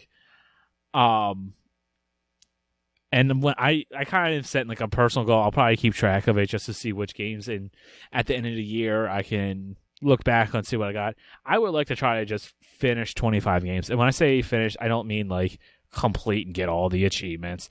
I just want to play the stories, get the experience, finish the Gears, the Senua's Sacrifice. It's the year of the Assassin, so I would really like to play some of the Assassin's Creeds I've missed. And I want to play, real games, not rats. Get those experiences in those games that everybody's talking about, even though they're now in the backlog. Finish them up, clear some room on my hard drive. L, I see you have nothing listed on the script. Are you goalless for 2021? Would you just give up? It's like the the Google Doc. days. Yeah, my answer is as boring as everyone else's. So in 2020, I apparently had 171,000 gamer score, and I still came up. Wow, had a hard time trying to figure out what games I enjoyed, and I guess a lot of those came out before 2020, but still, I started almost 300 games, and holy crap!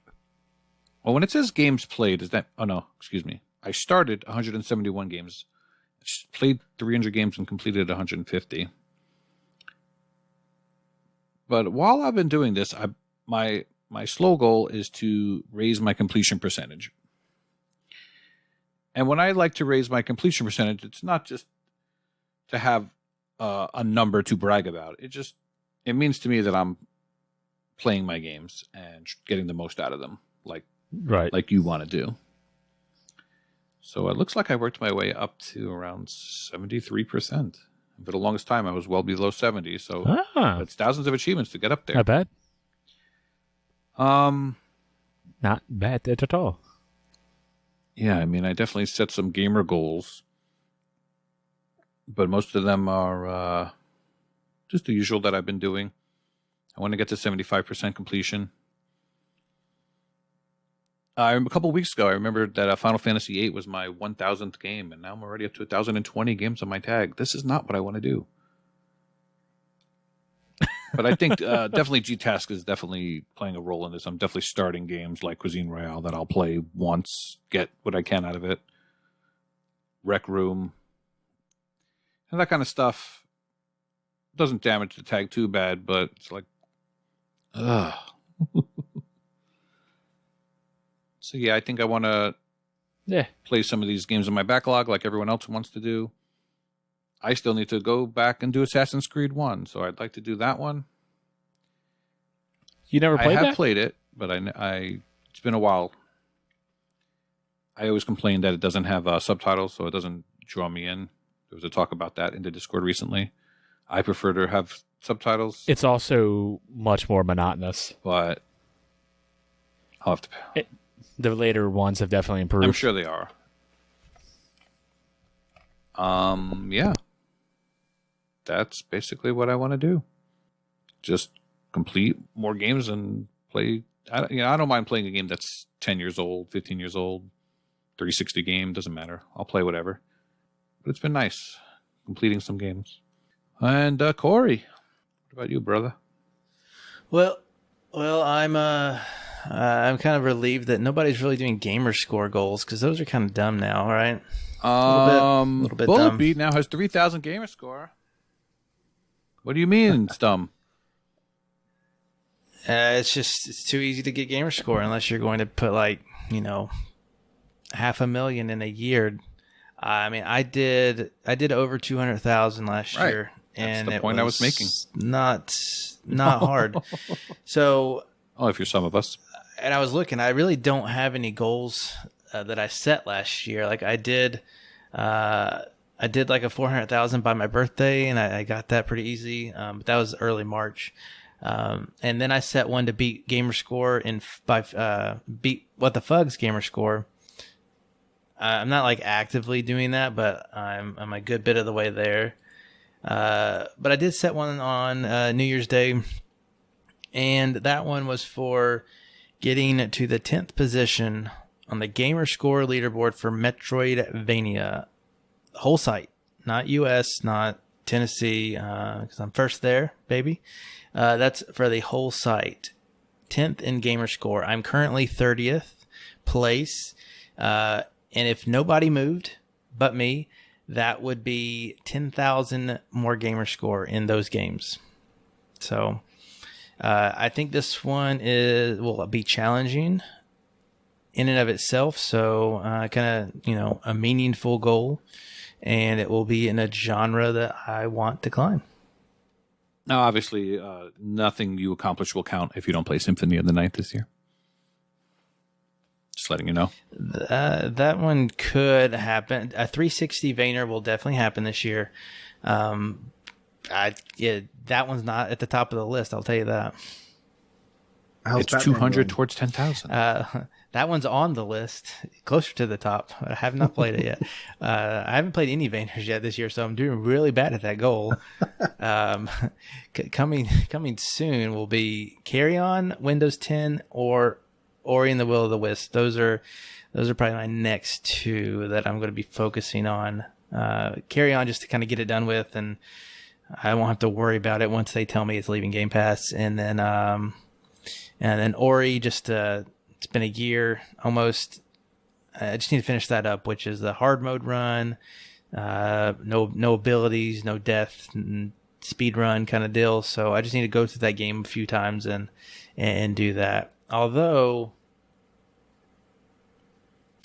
I just had a game on the tip of my tongue that we've been talking about sort of recently.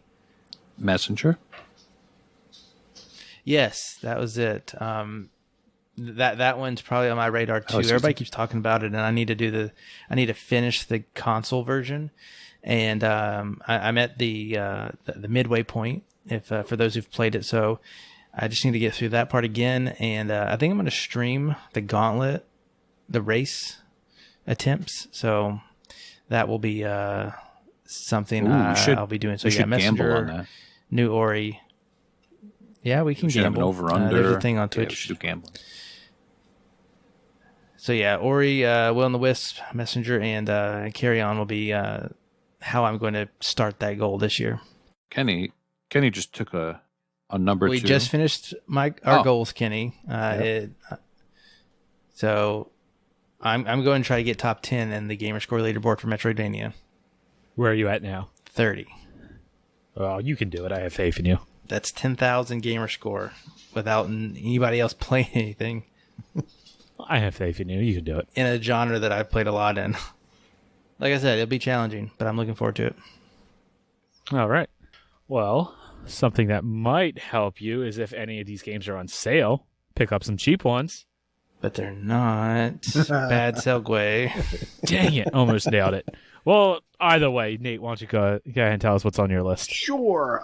So I have Persona 4 Arena. I don't really know too much about Persona, but I do know that this is a fighting game. It's $5 down from $15, and it's backwards compatible. It looks like it's a tough completion, but if you like those fighting games, I always like them when they're on the free weekends. I always like fighting games on free weekends. They're fun just to kind of, see how much you can get in those few days. So maybe you want to check it out. Then there's Tools Up. Now, this apparently is a year old. I was looking at it's that. $12 down from $20. It's labeled as action, and the art style and the videos I've seen of it remind me of Moving Out. I'm going to assume it's not as good, just because I've put Moving Out so high on a pedestal that I don't think this could beat it. The fun fact for this is it's got a title update that has added a whopping 45 gamer score. So the total gamer score you can get for this for the price of $12 is 1,045. And it looks interesting. So worth it. I'm tempted. And finally, a game that I would like to have an update from Corey, if he's actually done it anymore, is Yestermorrow. He talked about this, said that I would like it. I like the price of $13 down from $20. I could like it more if it was lower, but it's a platformer. And unfortunately, in looking at the achievements and seeing, how well it's progressed, it looks like there is an unobtainable platinum achievement for getting all of the other achievements. So that's a bummer. But hopefully developers will fix that at some point in the future.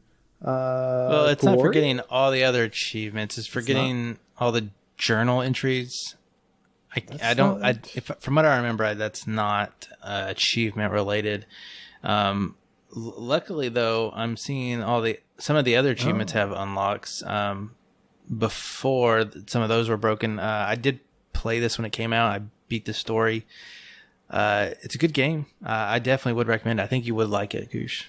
Okay. Yeah, it does say unlocked all, and I just assumed achievements, but it says unlocked all journal entries. So yeah, nice. Good times. Reading is hard. Yeah, we know this. Were you saying Tools Up is a home improvement on a Moving Out? Sure. That's what it kind of looks like. Bad. You're doing an improvement? Improvement to your home. Yeah.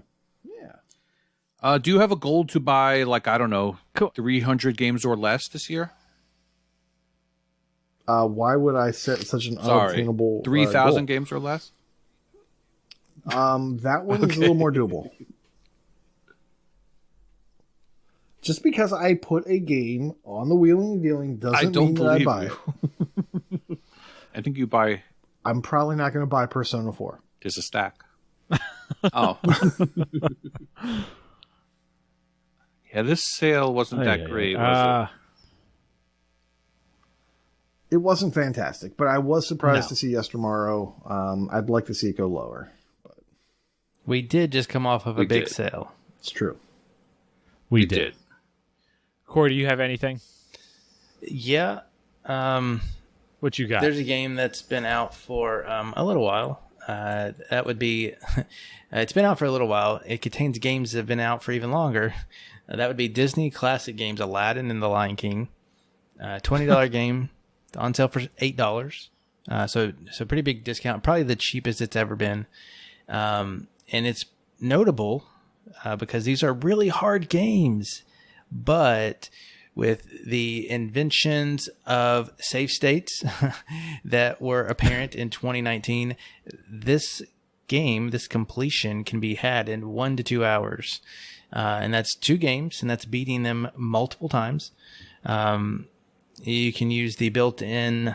It's been a while since I played this, so let me walk through this. You kind of you can pick different. You can scrub through a playthrough of the game that somebody's already done, and you can just stop it at certain points and then get the last hit on the boss or something like that, and then bam, you got an achievement. Like the SNK. And you have to do.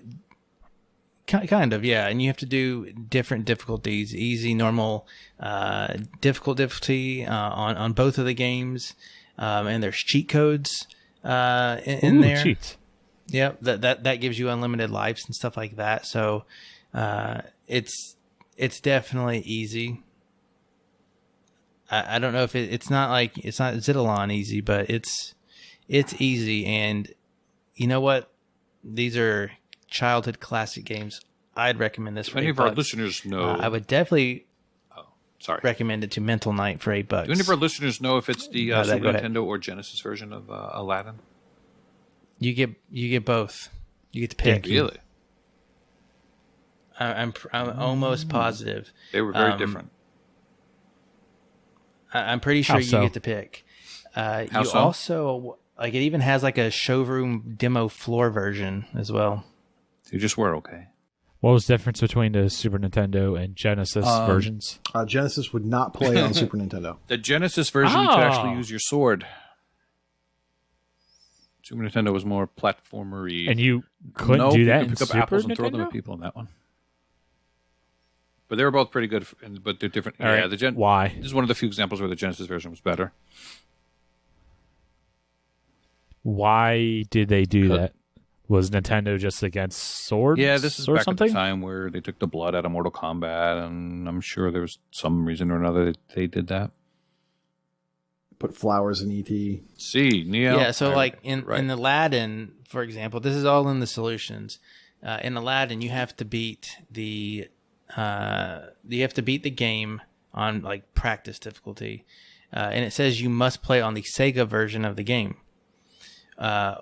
Well, you can't use the watch mode like I was telling before, where you screw up to a certain part, but you can use the old Sega Genesis cheat codes that just beat the level, and so you just do that over and over and over, and then you beat Aladdin. But I'm pretty sure that they had both versions. Like I said, it's been over a year. And if you really want to, But there's a lot of different scenarios. really want to, you could actually play the games that you pay money for. I mean, if you really want to. Censorship does suck, Interesting. MDP, you're right. Nintendo, phooey on you. Phooey. Need a blood code for Aladdin. Yeah. That would be pretty cool. Phooey. All right. Well, because this sale sucked, well, no worries. We have some Game Pass news. There we go. Killer Queen Black. No, that's not coming. Its current date is sometime in quarter 1. Who knows? Today's quarter 1. Today is quarter 1. Tomorrow is But- also quarter 1. But because it's not out today, we had to play Rec Room before this recording. And thank you for that. Neoverse for the PC is coming January 14th. Torchlight 3 for the Android and console is... all these are coming January 14th. Torchlight 3 for the Android and console. What Remains of Edith Finch... Currently unknown if it's a stack or no achievements. because it's coming to the PC. And what is Just Yick. say Yick. Yick? Yick with 2 eyes. You don't think it's Y2K? No. Okay. I mean, I'm going with that. Y2K, a postmodern RPG. I mean, I don't know. Yick sounds pretty good. is coming to the PC as well on January 14th. Added. Okay, whatever. Added for these 3 games are coming January 7th, Which is today. To the podcast listeners. Mm-hmm. To the magic of time travel. What? eFootball PS 2021. Who cares? It's a season update, something like that. Injustice 2. This one's cool. Android console and PC. I did not realize that was on PC. And Little Acre on Android and console. And unfortunately, with new things coming in, that means old things have to go out. These games are leaving January 15th. Faster Than Light on the PC. My Friend Pedro on the console and PC. I need to go back to that and finish that. That just went higher up on the list. Sword Art Online, Fatal Bullet on the console. That's sad. And Tekken 7 for the console. So let's get that boosting done if you haven't done it. Yeah, there's some people in the Discord trying to get that Tekken 7 tournament stuff done. It shouldn't be too difficult, so check us out. I know you did this on a free-to-play weekend. I Nate. did, What exactly did that all entail? Several hours. Just lots How of... specific? It was so long ago, and it was a hazy weekend, just kind of blowing through this game. I love Tekken. I love the series. I love the do too. characters. Yeah, it was fun. I had a good time just kind of blasting through it and trying to beat the clock. All right. Well, in that case, let's continue on. Let's get into some contests. Corey, let's get the G-Task roundup for the week. Okay, well, this previous period 13, we saw the downfall of What the Fug and Ahizo, and maybe myself, and also on teams. Yeah, you got something to say? I was going to actually congratulate you on a job well done. How did you feel about your performance? I was mentally out of it weeks ago, so to survive weeks past the halfway point without trying, it's easy and fine. I'm good. I actually just playing whatever I wanted to. Sounds last liberating. Week, like I did pop some preloads the week of Christmas, just for the team side, just to put up those numbers. But they were my last of my preloads, and playing whatever I wanted to. All those games I talked about. The next week, I was actually at negative 200 points, because obviously playing what you want doesn't exactly mean getting a lot of achievements. And so I just decided to use every bonus and see what happens, and it wasn't enough. So I took down Fug with me. That's all that matters. Is that what happened? Wow. On the team side, we did lose a couple teams. Just playing normally. That's the team of Baby Shibs, Just BQ, Eldritch SS, and Neo21. Shamed by our backlogs. That would be Akaraba 2, Spazpole, Bastion Raider, and Planting 42. And the last team, Sweet Child of Useless Lego Wookie, another one of those great team names. The team of Sabin, Rothschild, Chewie on Ice, Lego Head 1977, and Useless Fat Dog. Hey, Neo, you got to get your partners here in the Discord, brother. Yeah, Neo. Yeah, Neo. Yeah, And this Neo. fat dog guy, too. Period 14. This week, the bonus is R. For the solo side, in the scoring period, having unlocked at least 20 achievements that start with the letter A. And on the team side, ending the scoring period, having unlocked at least 5 20 gamer score achievements. Obviously, each teammate must complete that for that to count. Oh, I forgot about that. Thanks for reminding me. Yeah, you'll forget again. 100%. Yeah, we went pretty hard and heavy. Devin was off from work, so he went a little crazy. We wound up in 6th place. When I went to bed, though, I was pretty safe, and then I woke up and I was still safe, but I was only safe by 88 TAD. So, Ooh, that's close. Cutoff was predicted to be like 3,500, and it was more like 4,500. I don't remember exactly, but it's getting crazy. Jeez. I think we're all trying. I think our team is mentally spent as well, but it feels kind of weird to get this far and then just quit. So I don't know what we're going to do. We at least want to use our bonuses. You're going to quit. For sure. I can't believe they're still giving out bonuses. I feel like that should stop. Why not? Why wouldn't I? That's the best part of GTASC. Yeah, it is. But Jables, it sucks that Jables is not there because this one's right up his alley, the A one. Because he's Canadian. Yeah, I see what you did there. All right, well, let's go into the next contest. Nate, give us the gamertag wrap-up and tell us about January's gamertag challenge. Right. So last month was December. Our gamertag was Wheezy Fuzz. And wildcard game was Graveyard Keeper. And the bonus was Nobody Makes Me Bleed My Own Blood. Achievements with the words heart or blood. We had 10 completions of the tag. And that's something because we've got 2 E's, a Y, and 2 Z's. That's good. Yeah, so even though the numbers are a little bit low, that's kind of deceptive because this was a tough one. And our winner completed the tag and had 2 bonuses. And with 21 draws, it's Bomber 37. Ah, nice. Woo! Yeah, congratulations, buddy.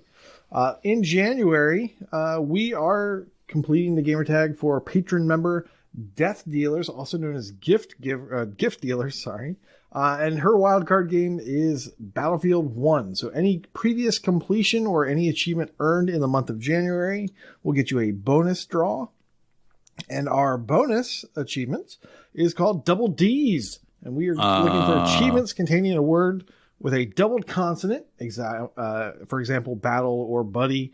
And of course, any word with a double D is worth 2 points. Do you know what I think of when you say double D's? Dunkin' Donuts. Buddy. Dunkin' Donuts. Yes. That is correct. No, Ed and Eddie. I like I Dunkin' don't know what you Donuts. said. I don't care.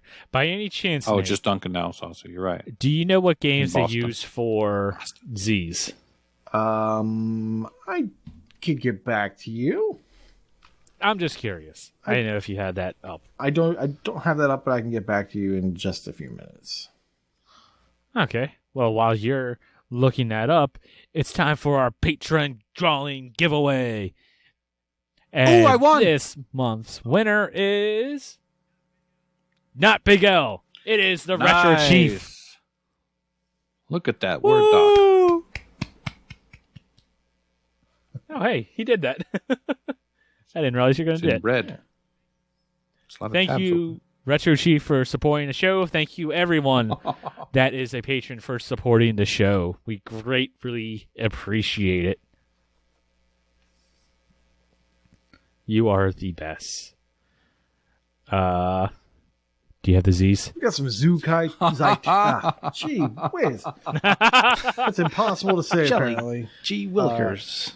Zoo Tycoon, Zero Strain, some Zachariah Pinball, Z-Axis idea what that is. Continuum. I'm going to assume zombies in there somewhere, but Okay. gotta go through a lot of pages here. But yeah, apparently there's Z's and they're hard to get, and good job, everybody. Nice. I was just wondering. Because, yeah, Z's aren't the easiest to get. All right. And with that, let's go into our final part, which is Brag Camp. And just a reminder, if you want your milestones read out loud on the show, make sure to friend the TA profile, AH101, hashtag 4639. And you, too, can get your milestones read. So with that, take it away, Corey. All right. Completions, as always. We'll start with that. LSOC has completed 150 games. Sarvivalist, 300 completed games. Matism at 550. Jimbot UK, 650. Lego Head, 650 as well. And Indigo Toyota, 80, has completed more than 1,100 games. So I added the little plus sign there because as I was getting all the milestones for this, he had like 5 entries on this of 1,100, 1,110, 15, 20. He's completed a lot of games. This was So you're just a saying nice like in round the past week, he's probably done more than 10.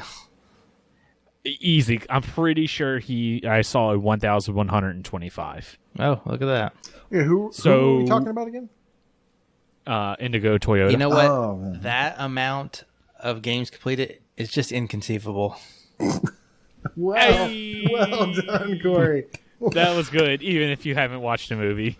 What? You're fired. What movie? Anybody want a peanut? Oh, I don't get that, but maybe Freedom Girl 85 does. She has a completion percentage of 53%. J Black's at 56%. Saucy Slingo is at 60%. High Road Vitu is at 69%. Nice. Nice. Big L is at 73%, like he's already blabbed about. And Retro Chief, Patreon winner, is at 77%. And My Buddy Prue, 82% completion percentage. In ratio, once again, we have people playing baby games, so we have nothing to talk about. In streaks, we have I think that's broken. Wild West 08. It might be broken. Who That's knows? possible. Who knows? Who's in charge of that thing? In streaks, Wild West 08 is currently on a 250-day one. Fluttery Chicken. Man, I love that. 250 days. Almost as good as Hot Chicken. Prince It is 350 days. Seamus McLimey on a 1,550-day achievement win streak. And Saucy Slingo, I think he's in the chat, is a 2,450-day achievement win streak. Yes, quite a streak. Way to go, Saucy. For achievements, Infamous has won 15,000, along with EOJ. Cool. Rocker Dude 5012, that guy, That's me. also has won 15,000 achievements. Kingsman 2825 has won 22,000 achievements. And NBA Kirkland has won 27,000 achievements. Apparently someone changed it, so now I'm going to do Gamerscore. Mm-hmm. XLAX Jester has reached 250,000 Gamerscore. Philip Wonder. Wonder. This is why I changed it, so you could read it. Flip, flip, flip, flip, flip. I'm sorry, Philip. That's your new name. Philip Wender has reached 350,000 Gamerscore. Survivalist has reached 450 Gamerscore. Oh, that's funny. Lego Head 1977, 650,000 Gamerscore.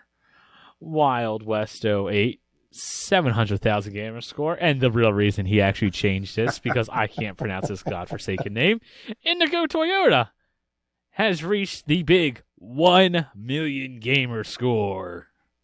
Nice Another job. one joins the club. By the way, if not obvious, he is still going strong in the leapfrog. What day are we at now? I think 100 I think plus. it was 114, right? Since it was 100, I want to say I said it was 100 2 weeks ago. So yeah, 104. There was some sort of How? story of someone who wound up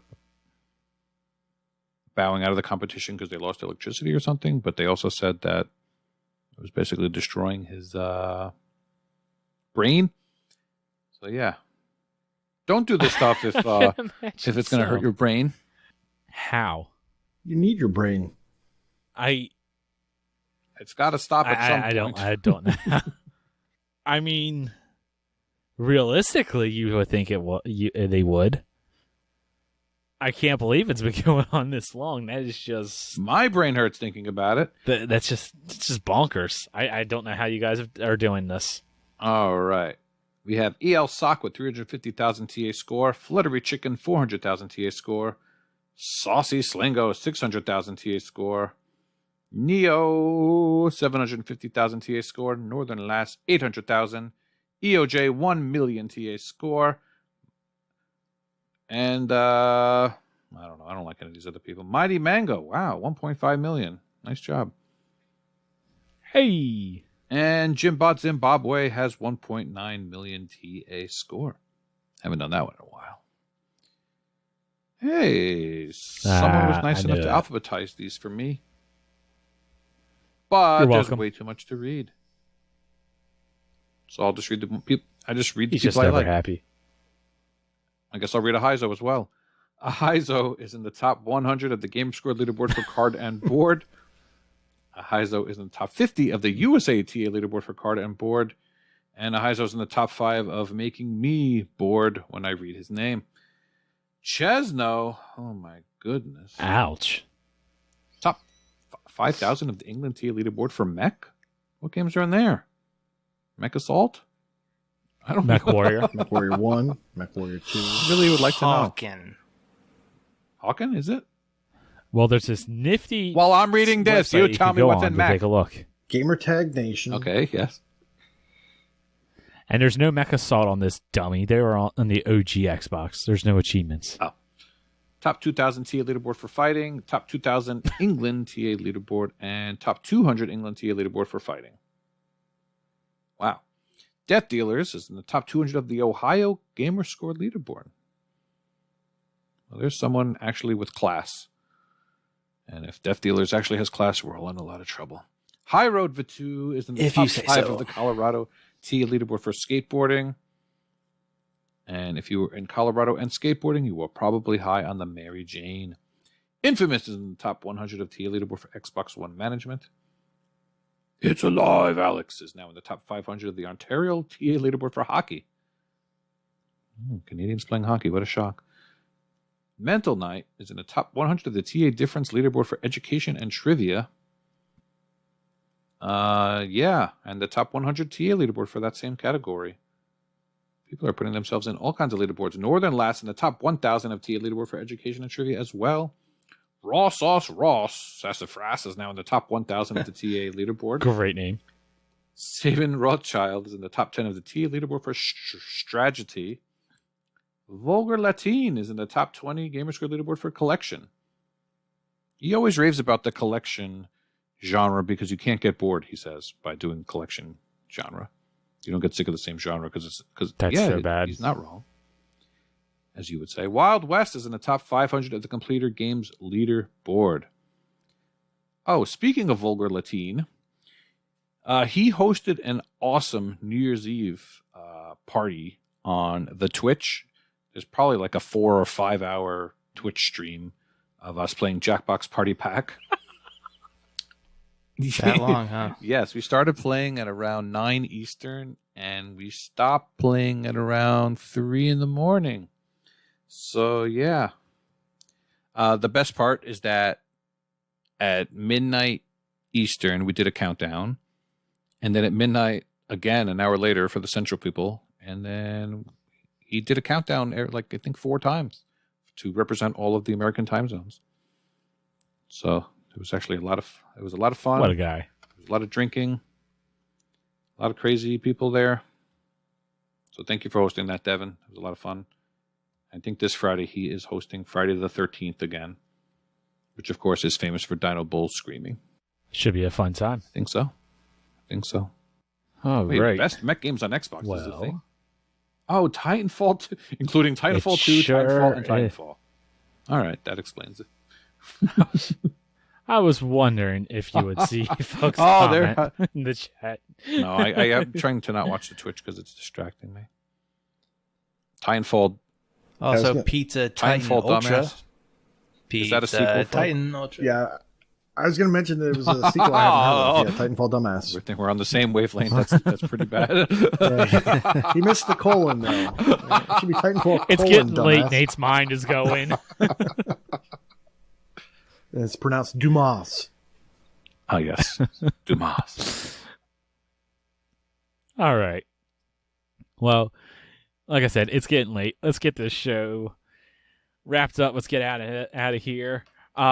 Be sure to stay tuned for a very special Milestone Musings featuring someone with a ton of gamer score. It should be very good. And then I believe there will be some extra content coming up as after that as well. This should be a packed show. Sorry, Mental Knight said that Rec Room is considered mech. It's funny because it's late. Yeah. I was going to say, what's so funny about that? The chat is distracting you. As always, be sure, if you're listening to this on the audio podcast, you should have came over to Twitch. You suck for not doing so. But you can unsuck. That's not what you do. You can unsuck by following us on Twitch and getting those updates. Check us out, twitch.tv/AH101. You can also send us a Twitter tweet on the Twitter @Achievements101.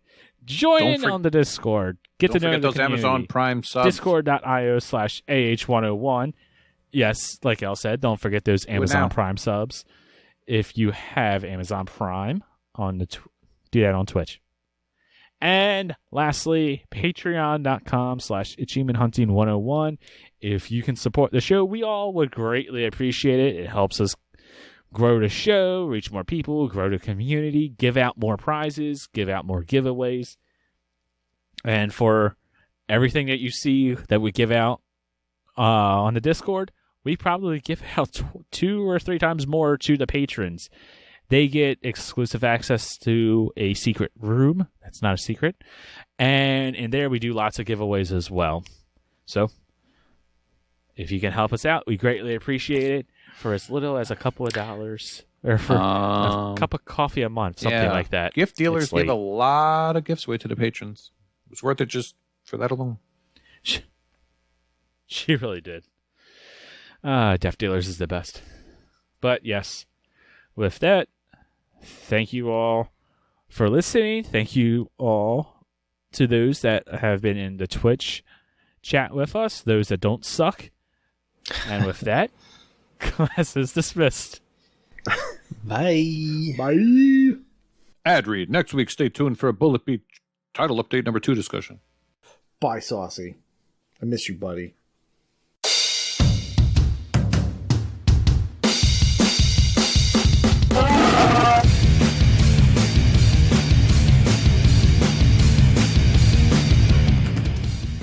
Hello and welcome to a freshly unwrapped episode of Chewie's Challenge Championship, where we'll be closing out 2020 with the results of 2 major challenges, before introducing what 2021 has in store for January and the year as a whole. Our main challenge for December had us going back to our backlogs to earn as many achievements as possible in games that have been stinking up our tags with the Backlog Blitz. Scoring was based on achievements won, with games started in the month excluded, and increasing multipliers based on how long the game has been on your tag. An additional multiplier was added for achievements won in games that require old kit, such as Kinect, U-Draw, or Instruments. A lot of the community took the challenge of tackling their backlogs head-on, with some decent scoring across the board, but ultimately, only one person was ever really going to come out on top. Our top 5 went as follows, from bottom to top. In 5th, Dan PSFX, Ahizo in 4th, NBA Kirkland in 3rd, 2nd place goes to Vulgar Latin with almost 1,000 points, and in 1st place with a bullet was Mental Knight with over 1,900. Now, it's worth pointing out that Mental wasn't necessarily playing to the challenge on super old games. No. He brute forced his way to the win by simply earning over 2,300 achievements and more than a FUF in Gamerscore in 1 month, both in new and already started games. Why would he do such a thing? We'll touch on that a bit later on. As well as the main event, our community member and CCC fan, LAX Jester, generously offered up additional prizes for some special backlog blitzing. The first Jester's prize was for the most completions in games started prior to 2020, and the joint winners of that are Mental Knight and Chronos, with 8 completions each. Next up, quite a few people completed games dating back from 2013, 2012, 2008, but the oldest completion in the challenge came from Neo21, who managed to complete Amped 3 14 years after starting it way back in 2006. And finally, the person who had the best completions balance, that is, games completed minus games started, was also Neo21, who only started 1 game in the month but managed to complete 15 for a difference of 14. As well as those winners, special shout-outs should go to Skeptical Mario for having the highest ratio of Backlog Blitz scoring to achievements won, meaning that he was extra specially dedicated to the spirit of the challenge by primarily earning achievements in older games, and also to NBA Kirkland, who had the second best ratio, but also earned the most achievements in those extra hardware games. Our second challenge was a head-to-head Battle of the Titans between our CCC champion Mental Knight and our Intercontinental champion Vulgar Latin. The battleground was across every single genre on TA, where whoever earned the most gamer score in the highest number of genres won. Very early in the month, and I mean in the first couple of days, we knew that Mental was going hard because he earned score in almost every single one of the 90 or so genres available. With that statement of intent clearly made, Vulgar knew he just couldn't take him on single-handedly, so he reached out to our lovely community and asked for help. 24 kind folks stepped up, with each of them donating their own score in a chosen genre from the month to Vulgar's cause.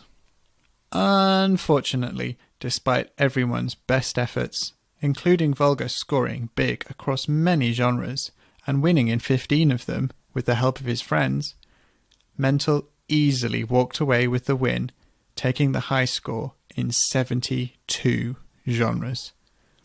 Of the 15 that Volga managed to win in, 7 of them came thanks to the efforts of those community members. Matcam, JBlack, Chesno, AZ Mongoose, Highroad, Fug, and It's Alive all took Volga to victory in their genres. Other community members, Ahizo, Sabin Rothschild, Waka, and Hatton also pulled in some really decent score, but couldn't outstep Mental in their chosen genres. And poor old MDP deserves a special mention for his huge 8,000 gamer score in the puzzle genre, which somehow wasn't enough to beat Mental's 15,000 gamer score in that genre alone. With that win, Mental has managed to secure both the CCC Championship and Volga's Intercontinental Championship. We're not actually sure what we're going to do about these belts in 2021, seeing as presumably literally no one is going to be able to take them out of Mental's hands. Moving on to this month's challenges, January's main challenge is something we're calling the AH101 Singles Mixer. We asked community members to partner up and get to making some sweet pops together by earning the same achievements flagged co-op as each other in the month. Each achievement earned by both partners counts as a point, and they don't necessarily have to be earned at the same time. We've got 11 beautiful couples signed up to get physical or digital with each other in this fun co-op community event. Our other January challenge sprung out of nowhere in the final days of December as people were discussing their plans for January's RTDL lists. Initially, Shabobble issued Jimbot a friendly challenge to earn the most achievements in the scavenger mode of RTDL, and it seemed to be a big draw because within a few hours, 20 people had signed up to do the same. For anyone who doesn't know, RTDL is the random to-do list, and it gives people 25 random achievements from their collection to earn in the month. It was the inspiration for last year's Cram event on TA. The scavenger mode variant hides the achievement itself, so all you have to go on is the name of the game and a rough guess of what the achievement is based on its placement compared to other achievements in the RTDL list.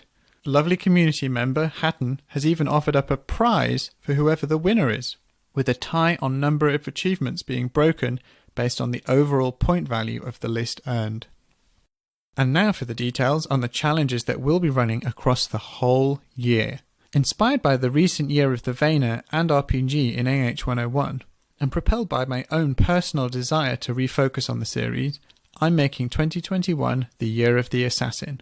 I appreciate that completing a lot of Assassin's Creed games in 1 year is a big ask, especially considering the size of later entries, and my own personal goal is to focus on the campaigns in my backlog, so I'm making this one about earning that final story achievement in each game.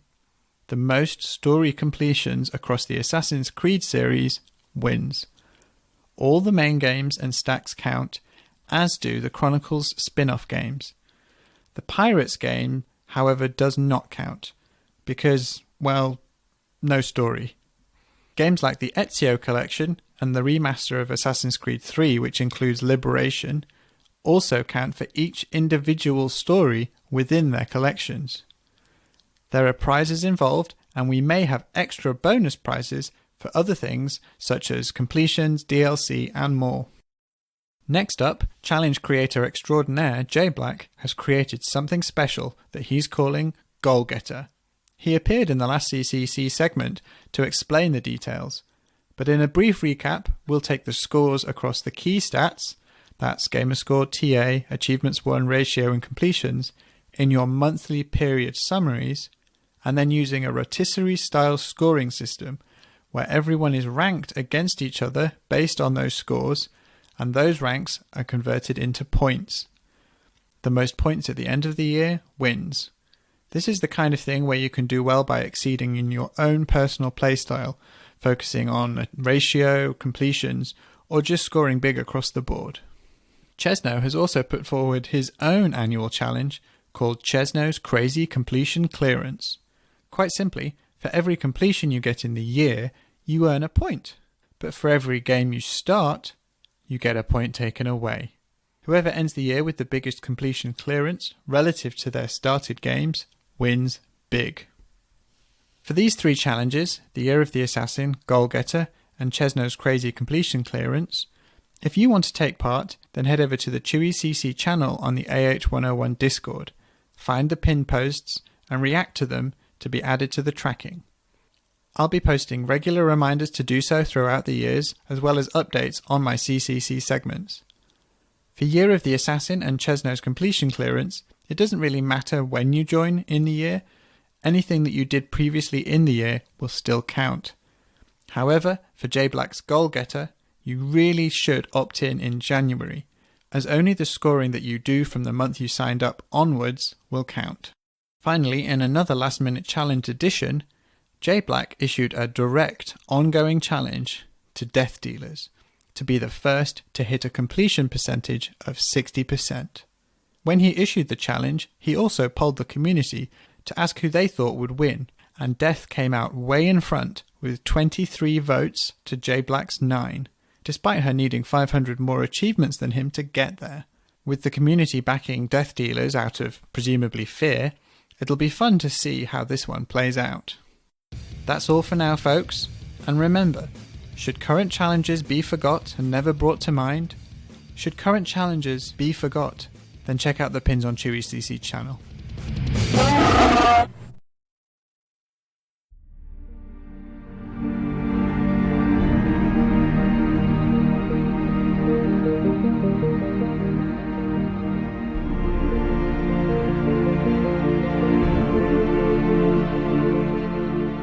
Welcome back, everyone, to another Milestone Musings, where we feature an achievement hunter who has reached a significant milestone in their Chivo hunting career. And let me tell you something. Today we got a doozy. He is the 9th person in the world to reach 2 million gamer score. And coincidentally, he is the 9th highest gamer score in the world. He is the #1 gamer score champion of his entire continent. That just happens to be the highest populated continent on Earth. It's not even close, y'all. In your face, Europe. He has helped countless individuals who have turned to the hidden levels for guidance in their achievement hunt, for assistance on such things as how to navigate the cursor on top of a mayonnaise jar and then click on said mayonnaise jar a lot of times. Today, he discusses with me his Chivo hunting journey. He is Sangriaz of the Hidden Levels.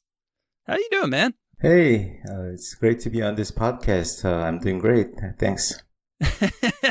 It would just make my day if you said, this is Sangriaz of the Hidden Levels. I mean, that's, yeah. But maybe later. I don't know. So, a random plug before we get started is that you've already created a video about this topic already. It can be seen on YouTube if you subscribe to the Hidden Levels, which I'm sure most of you do. If you go there, you've probably already seen it by now. And so you know what Sangriaz looks like. Spoiler alert. He's a handsome devil. But yeah, so a lot of the stuff that we'll be talking about today was on that video, but we're going to dive a little deeper. So we're going to eventually get to that milestone here in a second, but I mean, it's not every day you get someone on your couch, so to speak, with 2 million gamer scores. So we're gonna kind of enjoy the moment and kind of walk up to it. So bear with us. I know you want the details on the 2 million gamer score achievement, but we'll get there. Don't worry. So, Mr. Sangriaz, what on earth got you into achievement hunting 15 years ago? Because you said you've been doing this for 15 years, and so. Yeah. That's a long time. That's yeah. So what caused it to really click with you? Yeah, it's a good question. So when I've been always gaming since I was very young. It's been like 35 years, so it's been a long time since I gamed, and I've always just finished the game and that was it. I don't really go for collectibles or playing on harder difficulty or anything. But then the Xbox 360 came and they had this thing popping up all the time. So some achievement unlocked with a nice sound and it was like just really clicked with me, and I started playing on the harder difficulty, trying to complete everything. And really the first time I started doing harder difficulties, doing collectibles, other miscellaneous stuff in the game that I never used to, and I was having a lot of fun with this. So I just kind of roll with it, and very competitive guy, so I like to complete everything. Get as much score as possible. So that's what happened. So at the time, were you living in the States? Because I know you said that you lived in the States and then moved to Korea. Yeah, it's my life's been kind of in Korea, in States and back, and then to States again and then back. So I was born and raised in Seoul. I moved to the States when I was in 5th grade, elementary school. And then I came back to Korea when I was in 9th grade. Then I went back to US again for graduate school. That was so I came back like 1 year before Xbox 360 came out, and I've been here since. So been back here since 2004. Okay. Well, I would ask you which one you like better, but we both know it's the States. I mean, it's just awesome. So, but at least you get the cool part of having access to probably better access than we do to all the Japanese Xbox 360 titles. I mean, they cost an arm and a leg over here. But yeah, but then I have a harder access to the US consoles. Oh, there you go. So it's kind of give and take, right? All right. So just sidebar. Why Xbox? Like in your video that you recorded, you talked about growing up playing, like what it sounded like the Nintendo, and then you talked about the PlayStation. That's what you've been kind of doing for like 20 days while you just kind of waited for the time to click down. Okay, so I've always been a gamer, and I've started with my first console was a Nintendo Entertainment System, and so I played a lot of Nintendo games, and then went to Super Nintendo. After that, I moved on to PlayStation. I think many people did also because of like Final Fantasy VII becoming PlayStation exclusive at that time.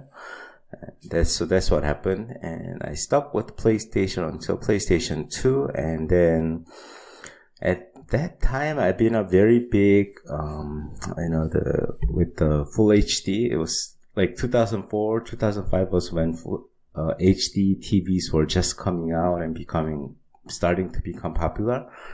And Xbox 360 was the first console that supported HD. That was the only reason. And that was the deal breaker. All right.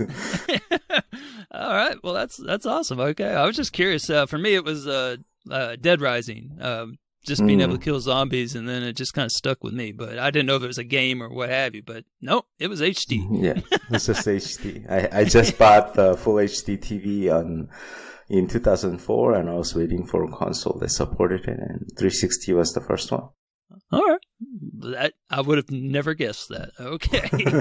So the wonderful HD comes out on the 360, and then you pop your first achievement. So it is complete story mode in Dead or Alive 4. But on the I know that because you told me on your video, but also of course did some digging on your tag. But you said in the video that you did that for this tag. So did you originally have another tag, or what was that so about? That's kind of a funny story. Is that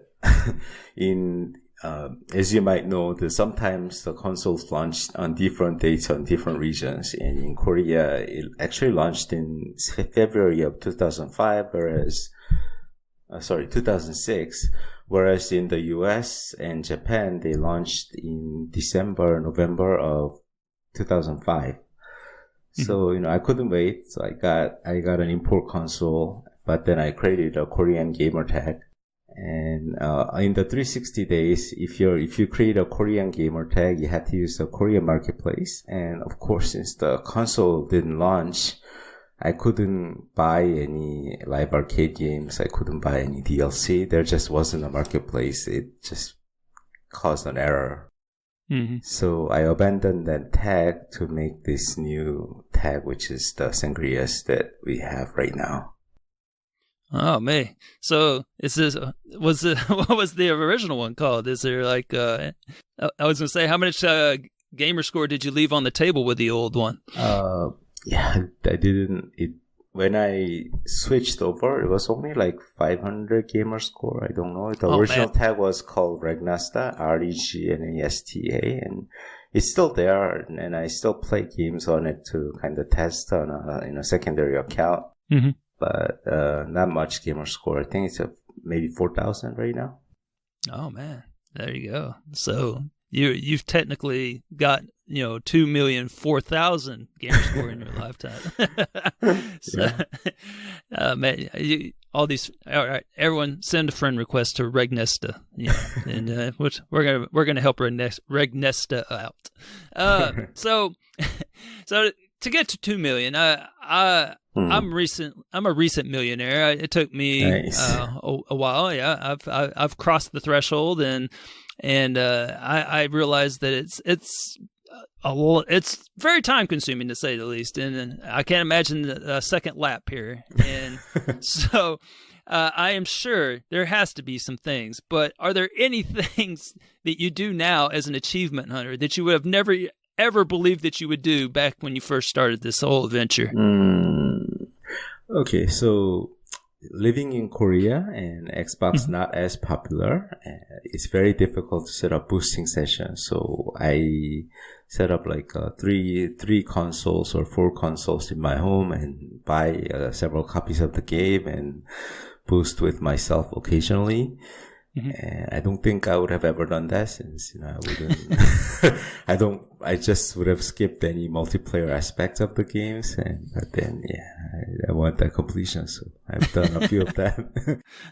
I know what you're talking about, because I'll sit on the couch and I'll have 4 controllers, 3 of them just vibrating wildly as I kill them or what have you. And my wife's just looking at me like, "You're insane. What in the world are you doing here?" So, so I get it. But all right, so let's move on to the hidden levels. So how did the hidden levels come about?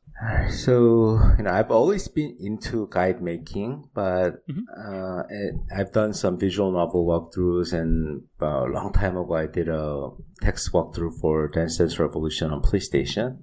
But I've always wanted to do video guides and like streams rather than text stuff. So me and some of the friends got together, created a channel, and that's just it. And we just wanted to do what we liked and enjoyed, and it came about 5 years ago. And we're still going strong. How many videos y'all have? I mean, it's a lot, right? I personally haven't counted, but I think it's a little bit more than 2,000 right now. Yeah, that sounds about right. It seems like there's a hidden level for just about everything out there. So that's a good thing, though. We appreciate that you take the time to do that. I mean, if you didn't spend all this time doing the hidden levels, do you think you'd probably have, 2.5 million at this point? Because that's time consuming. Not sure. I don't think I would have spent more time playing games, so maybe 2.1 million. But I don't think 2.5 million. Oh, okay. Well, I don't feel so bad then. But I was saying, we really appreciate you at the expense of your own gaming. But it sounds like you probably enjoy it at this point. So yeah, I enjoy making videos, and whenever I see some people comment on it and saying thanks and encouraging stuff, I love it. Yeah, and I'm sure there's plenty of knuckleheads out there. I've seen you post about all the jerks in the world saying the opposite of that, and to all those people, I mean, we shame on them. Publicly shame these people, because I mean, you're doing this out of the goodness of your time. I mean, and they're watching it for free. So here, I got some advice for those people. On behalf of Sangriaz, he's I don't know, you seem like a really nice guy, so you're probably too nice to say it. But if you don't like his videos, stop watching. How about that? You like that? Okay, there you go. So you're not paying anything for it. So if you don't like it, why don't you just not watch it? All right, there you go. All right, and cool. leave him alone, because he's awesome. All right, there you go.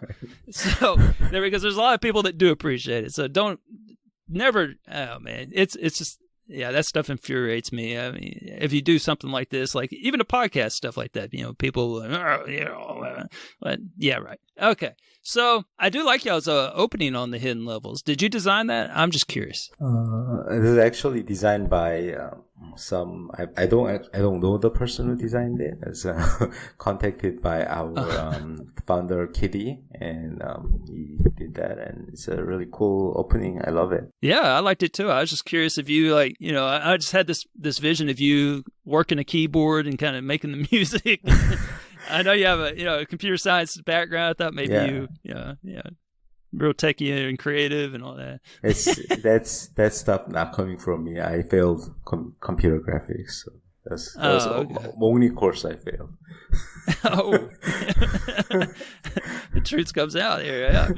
Yeah. Shoot, no, it's really cool. And again, in case I didn't make myself clear, let Sangriaz know how much you appreciate him doing these videos, all right? Because he does a really good job with them. All right, thanks. And that, so, hey, give him some more feedback. Drowned out all the idiots in the world with just lots of positive feedback. So let's move on to the proudest completion section here. So I watched your video, and again, I plugged it earlier. So if you haven't watched it, spoiler alert.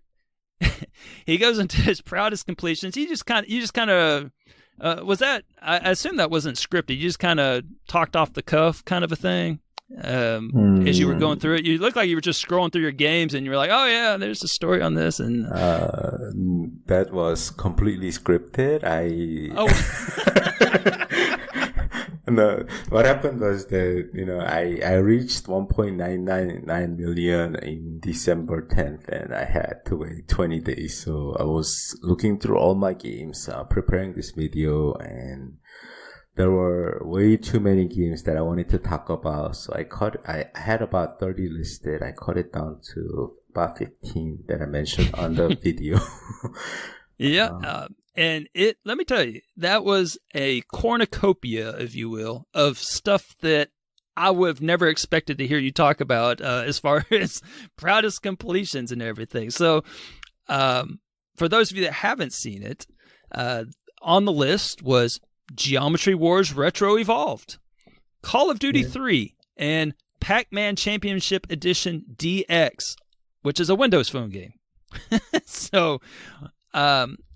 in case you want to know all the reasons for that, he goes into them very well. So I'm not going to tell you because you have to go watch his video, give him some more views. But I do want to say this: you are literally one of 192 people of over 200,000 that are sitting on a completion of Killer Instinct with its 5,000 gamer score and its 28,000 TA.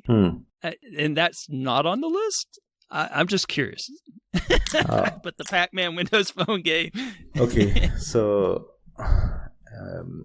Killer Instinct is not a hard completion per se. It is a time-consuming completion, and I don't really consider time-consuming completion as a proud completion. If it takes 1,000 hours to idle and use a turbo controller or whatever, it's not a hard completion or a proud completion to me. But I should have mentioned Killer Instinct though, because because you're one of 192 people in the world that have a completion on it. Not because of that, but it is not a proud completion, but it is the reason I bought Xbox One. That seems like that is worth noting. so I kind of missed it because it's not really about a milestone kind of related topic, but I did buy Killer Instinct for the Xbox One for Killer Instinct. I actually was gonna skip Xbox One until much later in its life, but they announced Killer Instinct as its launch title, and it's a rare game, so it's an exclusive to Microsoft, and so I ordered a day one edition of Xbox One after I saw that. So had you not got that Xbox One, would we be talking today?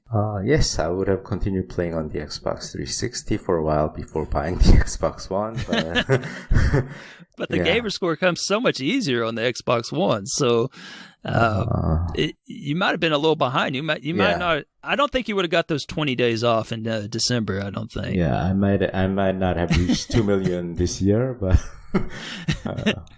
just would have had a little more delay there. But right. All right. Well, again, for the Xbox One, for me, Dead Rising 3. As you might guess, you see a trend here. That's my jam.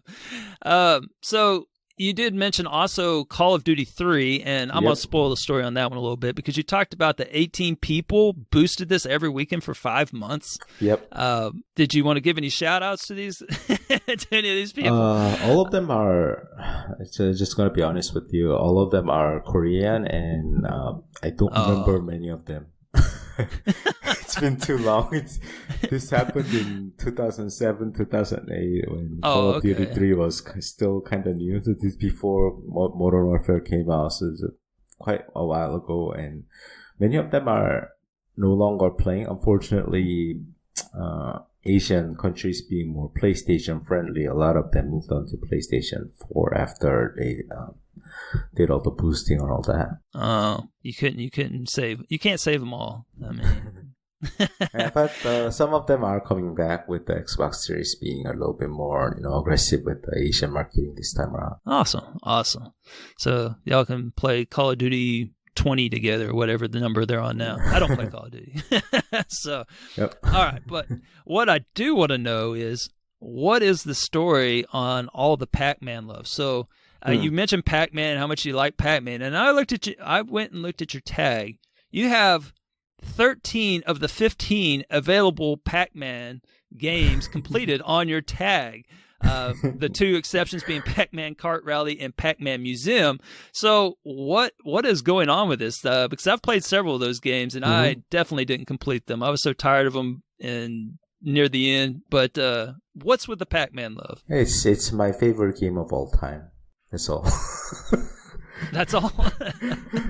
I don't know why I like it. It's just my favorite game of all time. I play Pac-Man on all consoles released. I actually have platinums on PlayStation side as well for a few Pac-Man games. Not all of them, but a few. And I bought them on the 360. I bought them on the original Xbox, PlayStation 1, 2. Whenever it comes out, I'll buy it. Okay. Well, I did not know. Well, I was going to ask you if you had to choose between Pac-Man and BioShock, which would you choose? But I guess I know which one it is. Because man, you stacked the crap out of BioShock. I mean, I didn't even know there were so many stacks on that. Yeah. So yeah, that's but that was another one. So Overcooked. Now the first one you said you played that solo, and bless your heart, and that you got the completion, and you discussed how much more satisfying it was, even though it wasn't as fun as the co-op, is doing it co-op. So I did notice that you had Overcooked 2, the stack on your tag, and they're all completed and everything. So I had to ask, which route did you go for on Overcooked 2? Okay, so Overcooked 2 is like, if you complete Overcooked 1 solo, Overcooked 2's difficulty is like toned down way too much. And I beat it first try every level solo, so I didn't even get to try co-op. It didn't even cross my mind to even try, because I beat the whole game like in 1 or 2 days by myself. Wow. Okay. Well, there you go. I guess that's the advantage of mastering it on Overcooked 1, right? So, yeah, because those are some big points on those as far as TA difference for contests and whatnot. But all right. So we've been building up to this. So let's transition to the milestone. All right. Let's discuss this milestone of yours. So I found it interesting, the story about how your 1 million and your 2 million tied together. So why don't you tell our listeners that story in case they are unfamiliar with it? Sure, of course.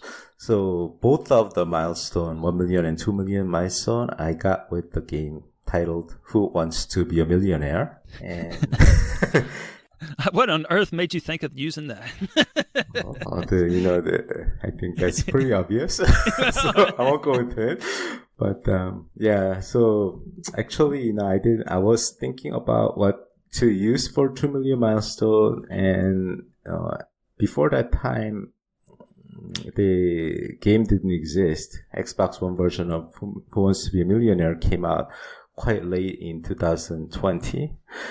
And, so that as soon as it came out, the choice was already made. And I had to decide what achievement to use for the final achievement for the 2 million.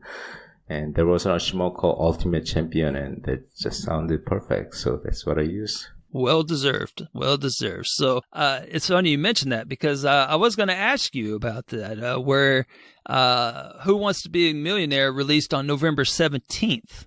So yeah, or November 20th, based on Korea time zones, since y'all are like a week in the future.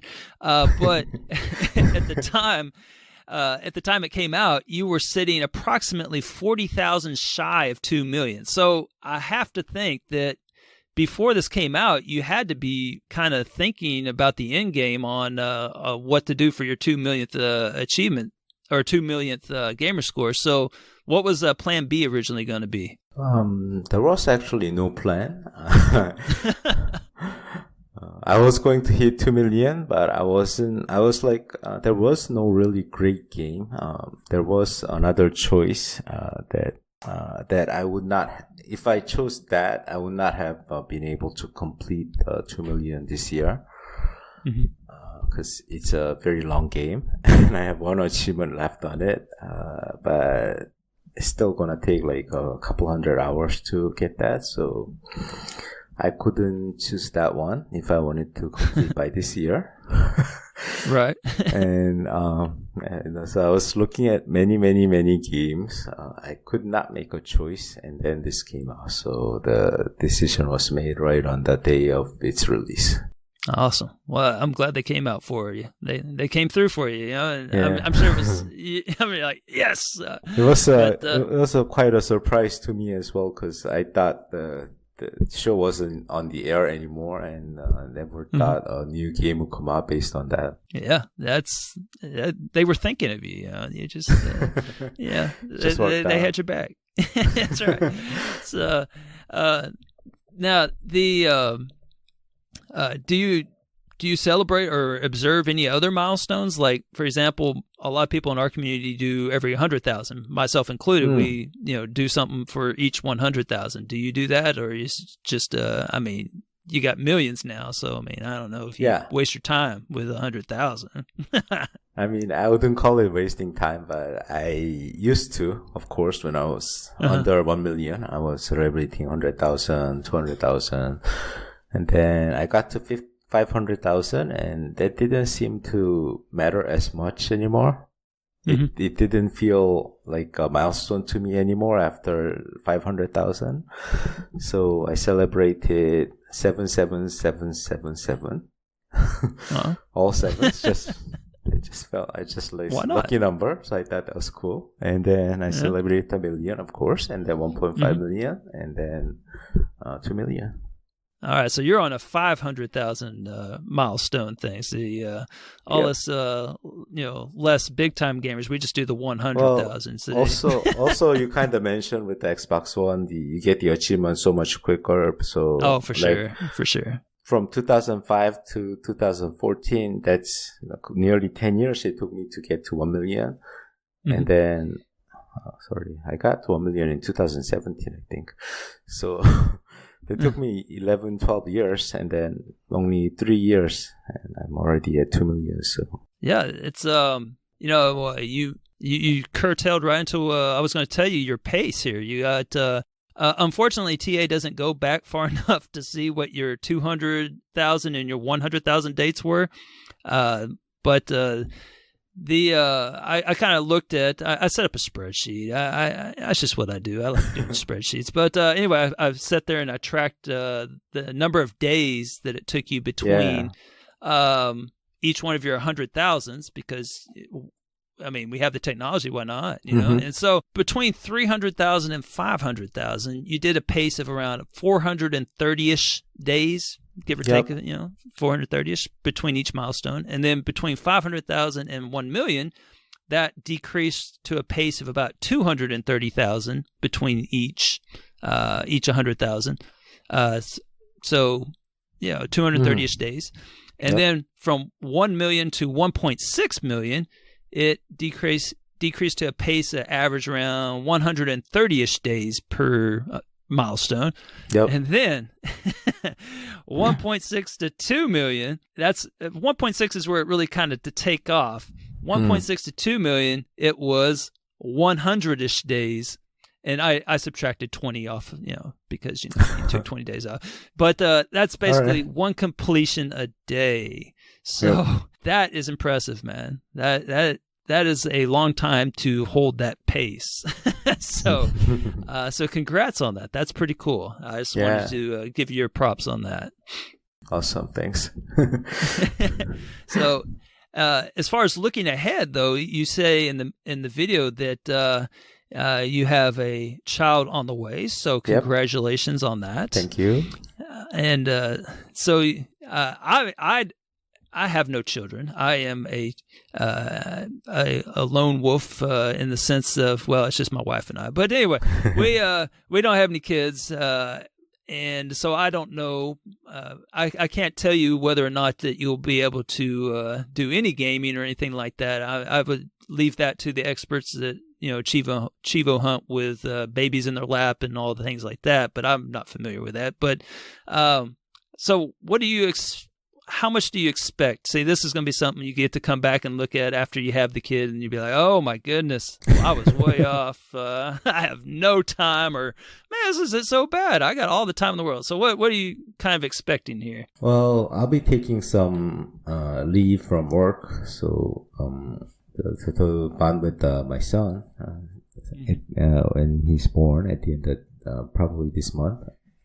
So I don't expect to be gaming a lot when I go back to work, but during this time I'll try to game a little bit, because I'm still I still get codes, review copies for the hidden levels, and I kind of have to fulfill some of that. And also I do some other stuff that requires me to game, but I do want to spend more time with my son. So definitely maybe I game 2 to 3 hours per day these days.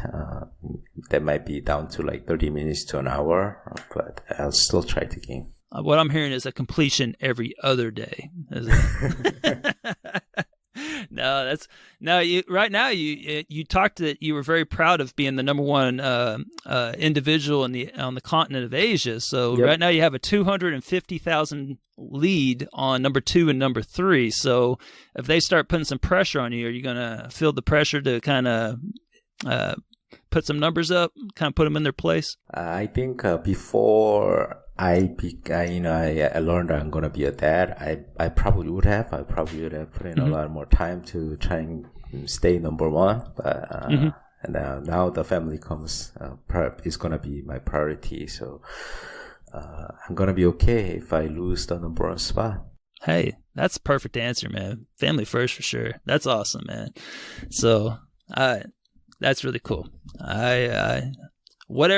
Just don't stop making hidden levels for all of us schlubs out here that need some help with our gaming. So, well, are you pretty familiar with your tag? So, would you consider yourself pretty familiar with your tag as far as your gaming history and whatnot? Not really. I don't remember what I did last week. So. Oh, and this is not good. This is not good. Well, I have a little special surprise for you. So, here is. I'm going to send you a link. Okay. And this is something I use with my students. Told you I'm a teacher. All right. So, I sent you a link in Skype. So let's see if you're able to join my game here. And I have a wonderful little wrap up for you. All right. He's in. He is in. I just joined. All right. This is called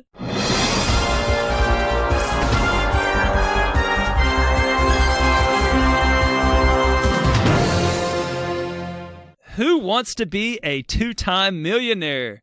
Spoiler alert, it's you.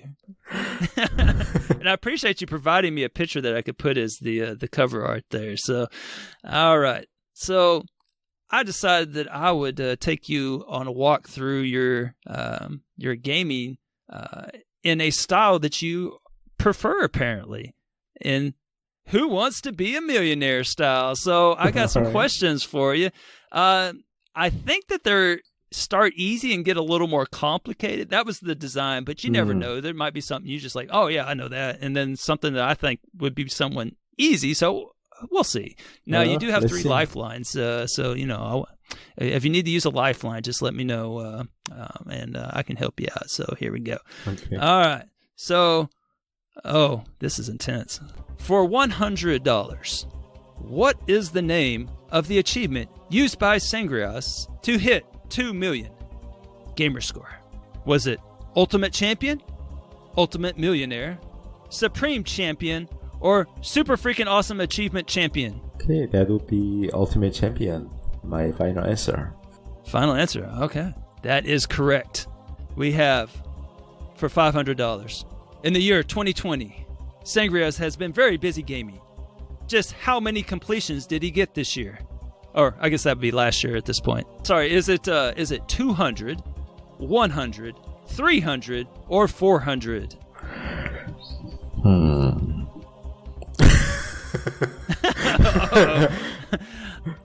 Well, I have a ballpark idea. It's just so I got about 320,000 gamer score, a little bit less than 330,000 gamer score in 2020. So I'll go with 300. His final answer is 300.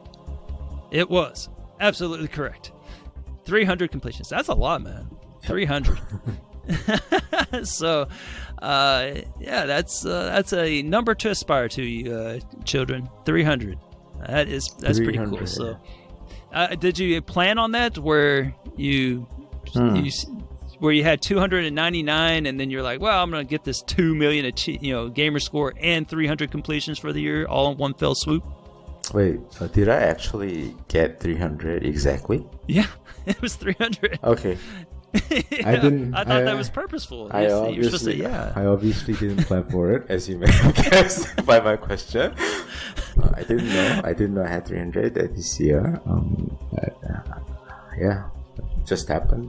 It's cool. There you go. I just assumed that was part of the plan, since you coordinated your 1 million with 1,000 completions, and I just assumed that that Sangriaz genius at work here. So, all right. There you go. See, we're just learning all kinds of stuff. All right. Was it 1,000? 2,000? I can't remember. For 2,000, Sangriaz did not publish I should make sure I put not publish a walkthrough on TA for which game? Was it 19 Plus, Ever 17, Grizzland, or Outbreak Nightmare Chronicles? It's either Outbreak or Ever 17. I can verify that you are correct so far. I thought walkthroughs were like your babies kind of a thing. Like you know that game in and out. Everything all about it. So the thing is, Ever 17 was I never published the visual novel walkthrough on TA, and Ever 17 was someone getting my permission to write it. I don't know if I have a publisher credit on it. Okay, I'm just getting this from our editor that yes, Ever 17 is accredited to you. Then it's definitely Outbreak, because there's like many Outbreaks, and I get confused. There's like 4 different Outbreak games. I don't know which one I did the walkthrough for. That was the teacher in me coming out. I decided to make a very trick question because you did Outbreak Epidemic, I think, and this I just put a different Outbreak down there. But yeah, you have 4. Yep. You're credited with 4 on the site, and it's Night Plus, Ever 17, Grisland, and then Outbreak, Epidemic, I believe. Yep. So there you go. So not Nightmare Chronicles. That's someone else. That's Regnesta that did that one. All right. All right, you're doing well Cool. so far. Yeah. You're feeling stressed. I mean, we're still a long ways from 1 million, but these questions are getting a little more challenging here. All right, for $4,000, just how many BioShock games has stack-loving Sangriaz played? I have no idea where the answer choices are, but Okay. I don't know the. Oh, there they are. Okay, is it 8, 10, 12, or 16? Okay, so I stacked BioShock 1 5 times, BioShock 2 6 times, and Infinite 2 times. But there is no 13. And I am going to go take a look here to make sure that I am not leading you astray here. Here we go. You're on the right track. I should say that. I'm seeing. Okay, yeah. I'm good. I'm good. Okay, you made me doubt myself there. Probably just go with the one that's closest. Yeah, I'm gonna go with 12. Oh my goodness, 12 is absolutely correct. So let's see where we're missing. How many did you say you did of each one? BioShock 1 I did German, Japan, Korea, English, that's 4 on Xbox 360, and then the remaster, that's 5. And BioShock 2 I did Russian, PC, and then English. I don't remember PC English. And then I think Japanese, Korean, Korean I think is 1. I don't think there was a Japanese stack on the BioShock 2. All right. So and then you the said remaster.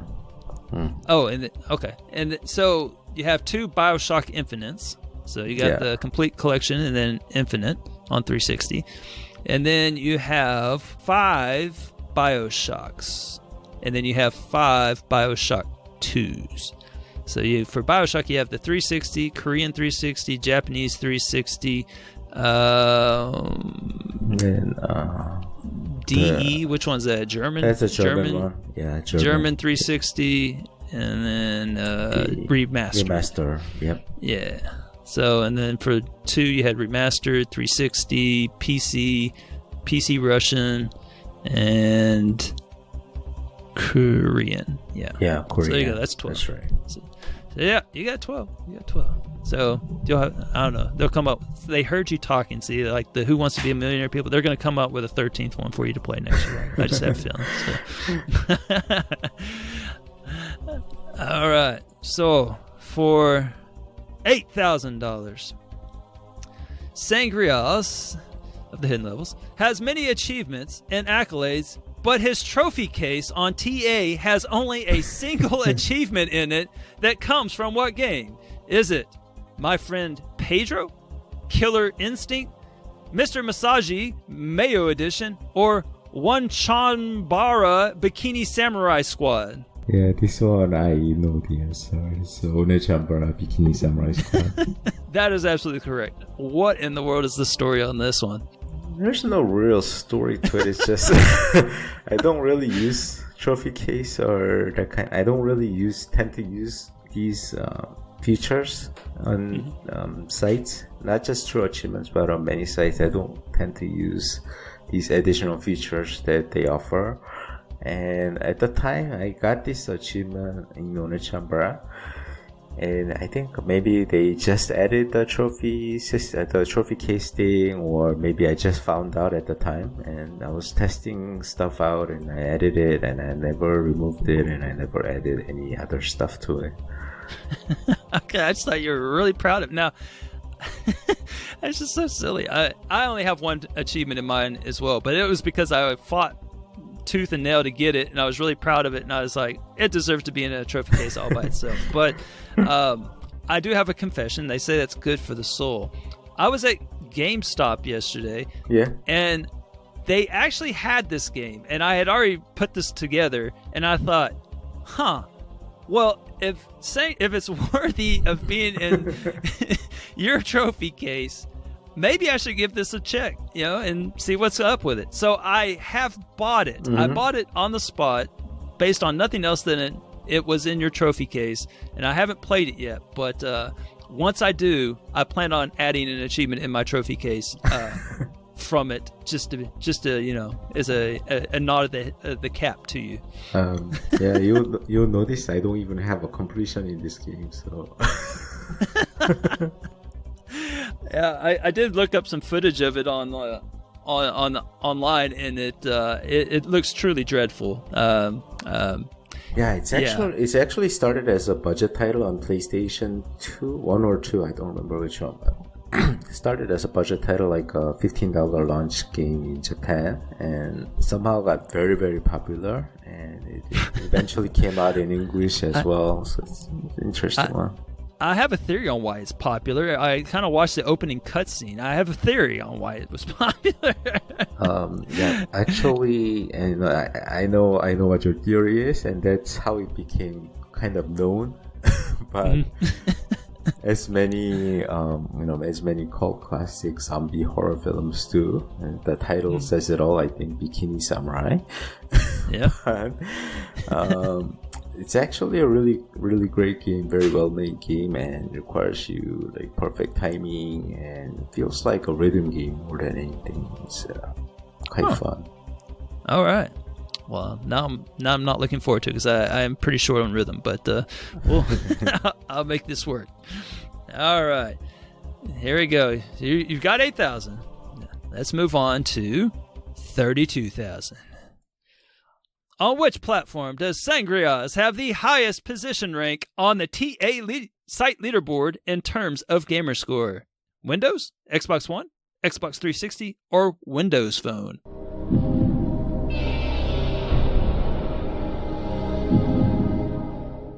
So you're number one in this one. In the world. I'm actually number one. Okay. You are, yes. Highest. I am not number one on Xbox 360 or Xbox One because I often look at those leaderboards. It's gotta be Windows or Windows Phone, but I haven't played Windows Phone for a long time. I'm gonna go with Windows. That seems like a very good choice. And it is correct. You're number one in Windows, man. That's pretty cool. Okay, I didn't know that. Let's see here. I can. I just assumed you would know this. See,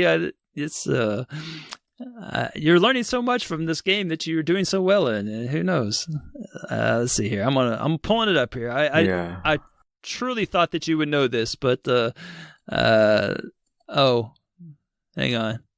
It seems that either Red did 50,000 gamer score last night in Windows, or maybe I had it on Asia or something. But you're number two. You're number two in the world.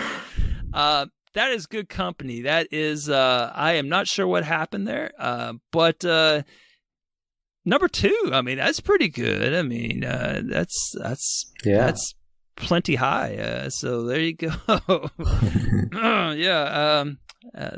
I'm not sure what happened there. Yeah. I will amend this game in the future episodes that we play it to where it says the second highest position rank on the Right. Okay. Moving on. Okay. Let's go with this one instead. How about for 125,000? So we're getting up to some real money here. 125,000. What is the notorious easy game publisher of the multiple games Sangriaz has used this past spring to gain 6,000 gamer score in one day to narrowly edge out his previous best day?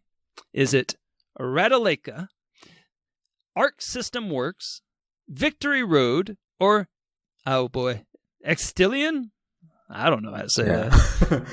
This one is easy. Victory doesn't have 6 games. Zitilan didn't have easy stuff back then. So this is rather like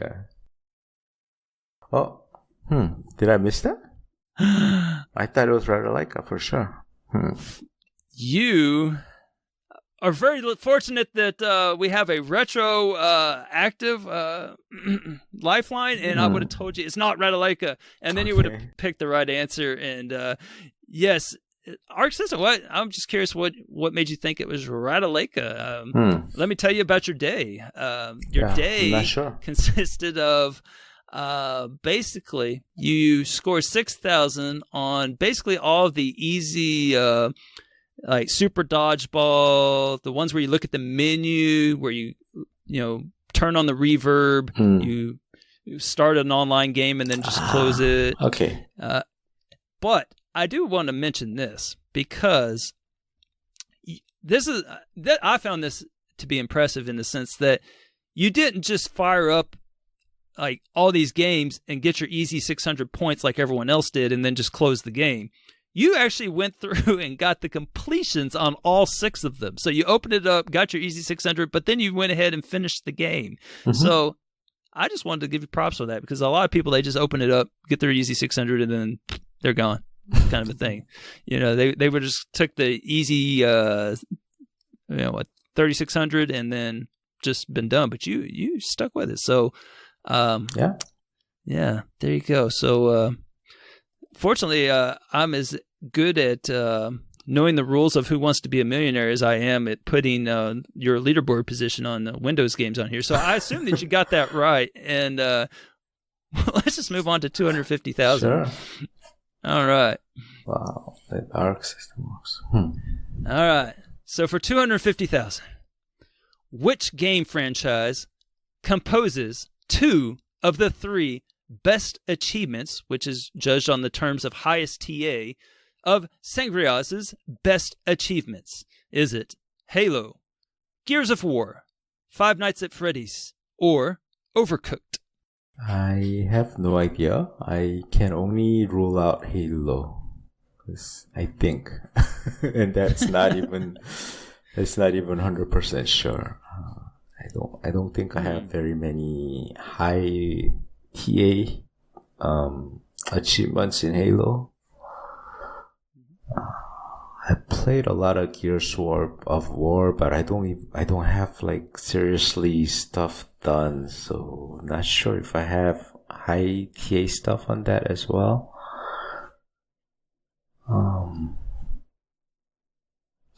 I know Five Nights at Freddy's have a little bit of high TA, but I'm not I don't think it's the highest TA. I think I'm going to have to use a lifeline on this one. I need some help. All right.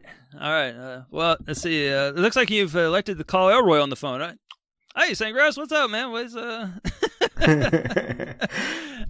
right. Yeah. So, So, okay. So you're looking for your 2 of the 3 best achievements. I am not sure, but I'm pretty sure that it's not on a game that is co-op.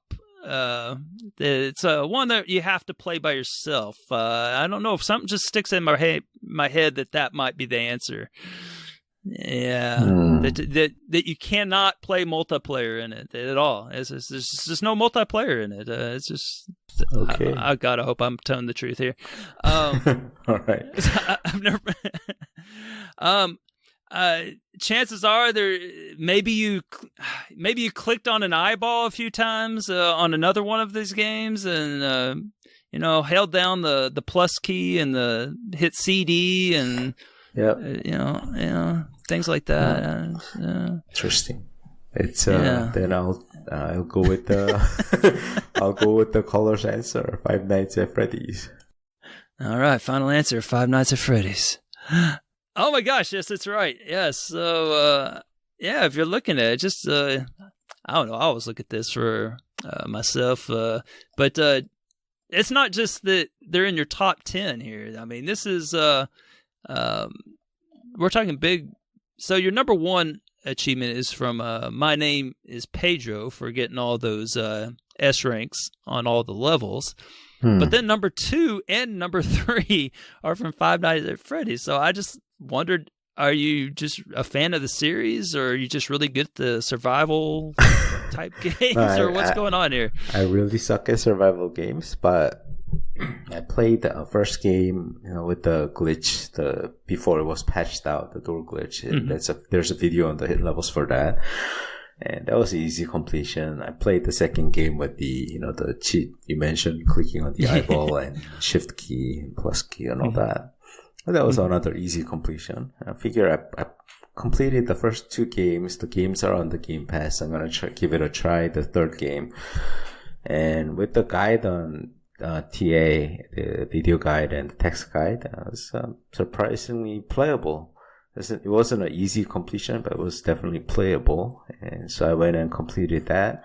And the fourth game had a great guide on Steam that's really very well written, very detailed. So I completed that as well. And so I know there's another game, Sister's Location, and a few other Five Nights games.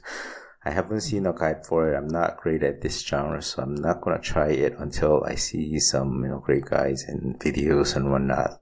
All right. Well, yeah. Well, there you go. I've done nothing with the series other than the trick that I told you, and then the 2 tricks the doors and the keyboard. Yeah, that's the extent of my knowledge of it. I have trouble remembering what the name of the series is. I always want to say it's Five Nights at Freddy's or something, or Friday Night Freddy's, or I don't even know. I just have no interest in the game, but I did see that number 6 on your list you might be proud of. That is your Pac-Man Champion Edition 2 for clearing Area 6-15 in Adventure. So that was a nightmare of an achievement.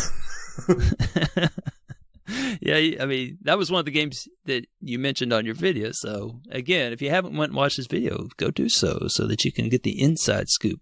So, but yeah, so there you go. So at least Pac-Man's on your list. I know. I hear that you like that series. Yeah. All right. So you're moving on. You got just 2 more questions for your 1 million here. So cool. Here we go. All right. So for 500,000. From which game does Sangriaz have his only achievement that has the word Korea in the title? Is it World Enduro Rally, Grand Prix Rock and Racing, Ganbare Super Strikers, and I apologize if I just totally... I mean, you mentioned you don't speak Japanese either, but that's, Ganbare Super Strikers, I don't know, whatever that is, and Forza Motorsport 2. I know one of the Forza games had a achievement for buying all the Korean cars. I don't remember if it was the second game. I know there is an Asian track in Grand Prix Rock and Racing, but I think there is an achievement called Korea that has Korea in there. World Enduro Rally doesn't have any Korean tracks, so I'm gonna roll out those Grand Prix and World Enduro Rally because I don't think those are it. All right. Super Strikers. I honestly don't remember much about this game. I don't know if there was Korea in there. You still have some lifelines left here. If you need. I feel like I need it for the last question. Now, this is in the title. So it's in the title. I don't know if that helps you with how the achievement is set up. Well, Super Strikers is even the title has Japan, and I think Japan team wins in the game. So I'm gonna try with the Forza. All right. Final answer? Yep.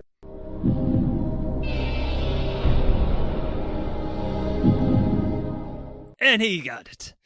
You are moving on to the $1 million question. The achievement, in case you're curious, you won it on June 16th, 2007. So if it's a little foggy, that might be why. It is called All Cars from Korea, for collecting all of the cars from Korea in your career garage. So there you go. So the Super Strikers, it actually has a Korea, but it's in the description. It says, "The choice of a new team!" Exclamation mark, exclamation mark. And that is for, you have won the match against South Korea. Okay, so there was Korea in there. Yep, there you go. So you got it. Yeah, absolutely. So I just thought that was interesting that there's only one that had Korea in the title of it. So yeah, that's pretty cool. Yeah. All right. Are you ready for this $1 million question? I mean, this is everything. It all comes down to this. Okay. All right. Here we go. For $1 million, which U.S. fighter plane first flew in October 1940, 6 months after it was commissioned? Was it the Cougar, the Mustang, the Thunderbolt, or the Hellcat? Or Hellcat? I don't know. Yeah. I didn't show this on the video or talk about it. I know the answer, so I'm gonna talk something else first. But this one, I paused the game for about 10 minutes and Googled it and Googled it and Googled it. All 4 of these planes were used in World War II, which is in 1940, of course. And I couldn't find the answer, so it took me. I searched the Mustang, searched the Cougar, Thunderbolt individually. I searched 6 months after commissioning, October 1940, U.S. fighter planes, many different combinations, and I eventually picked the answer, thinking if I miss it, I'm gonna start from the first question and try again. I have a little bit of time left, and that was the right answer, so I didn't have to restart. But yeah. So yes, in case you don't know what he's talking about, this was the $1 million question on his 2 million gamer score achievement. So I just wanted to see if you actually paid attention to what the answers were on there. So clearly it left a mark on you. Yeah, because I was searching for nearly 15 minutes, because I didn't want to miss the question. Missing the question, man, since the last achievement for Ultimate Champion is to finish all 15 questions without using a lifeline and correctly. Mm-hmm. So I would have had to go through another 14 questions. Oh, that's dreadful. Yeah. I mean, you still had 20 days left, so. This was on the 30th. I was preparing. oh, that's right. That's right. Never mind. I needed the 14 answers. Oh, that would have been dreadful. I was on the last question in order to get the final achievement on the day I wanted. That's right. I'm sorry. I was thinking of that wrong. Yeah. No wonder that was a little stressful then. Oh, man. That would have been dreadful if you had missed. Yeah, that's no good. So for those individuals out there who are wondering which U.S. plane first flew in October 1940, 6 months after it was commissioned, what would you tell them now with all your newfound knowledge? Yeah, that was Mustang. You are absolutely correct. He's won $1 million. Man, you just won another $1 million. My gosh. Right. They're just pouring in all these millions. That's awesome. That's awesome. Shoot. Anyway, I thought you'd enjoy that. So that's there fun. you go. So if nothing else, we learned interesting things such as that one Chanbara is your proudest achievement in their trophy case. Well, maybe not, but you know what I mean. So, I found that insightful. So, and anyway, but that's all I have for you, Sangriaz. So, all right. I really appreciate you taking the time to come talk to us, and I just want to say congratulations one more time because that's a really awesome achievement that you did. All right, thanks. It's really fun being on and chatting with you today. Absolutely. Is there anything you would like to plug before you go? I mean, I assume you I don't know if we've mentioned the hidden levels yet, but so yeah, go subscribe to the hidden levels and go send him some feedback. Tell him congratulations and give him a word of thanks for making all these videos for us, so that we, special note, thank you so much for all your ACA Neo Geo achievements. You've helped me immensely on some of those that I have no idea, and you're like, oh yeah, I just go here, cheese the X button, and you're good. Yeah, I really appreciate those. Since you mentioned it, I'm going to plug the more AC Neo Geo stuff coming on the hidden levels. And I missed this question on the quiz, the Arc System Works one. I don't remember that at all. I don't know that happened. Yeah, that one was actually I just didn't think about it because Arc System Works I associate with the games like Reverse City Girls and those a little bit harder, longer games. I just didn't think about it. The Kunio games, I decided to complete them all because I grew up playing Nintendo, and those are some of my favorite game series, and I really had fun with it. I did promise a video guide for all 21 games, 22 games, whatever that is. But that never came to fruition. So that's still coming. I still have them on my hard drive. I'm going to work on them at some point. If you ever want to complete those. And, of course, I'm Sangriaz from the Hidden Levels. So you can expect a lot more videos to come from me in the future. Just maybe slightly at a lesser pace as family comes first. Absolutely. And you even said that you're Sangriaz from the hidden levels. I asked you earlier. I knew we could get that idea. Awesome, man. Well, thank you again so much. And we'll have this. This wraps up the Milestone Musings. So if you liked what you heard and you have a milestone coming up that you'd like to discuss, then just hit me up in all the normal places, and we'll see if we can fit a place on the couch for you. So I don't know. It's a pretty tough act to follow at this point. So anyhow, thank you again, Sangriaz, and we'll see y'all next time. All right. Thank you for having me. Absolutely.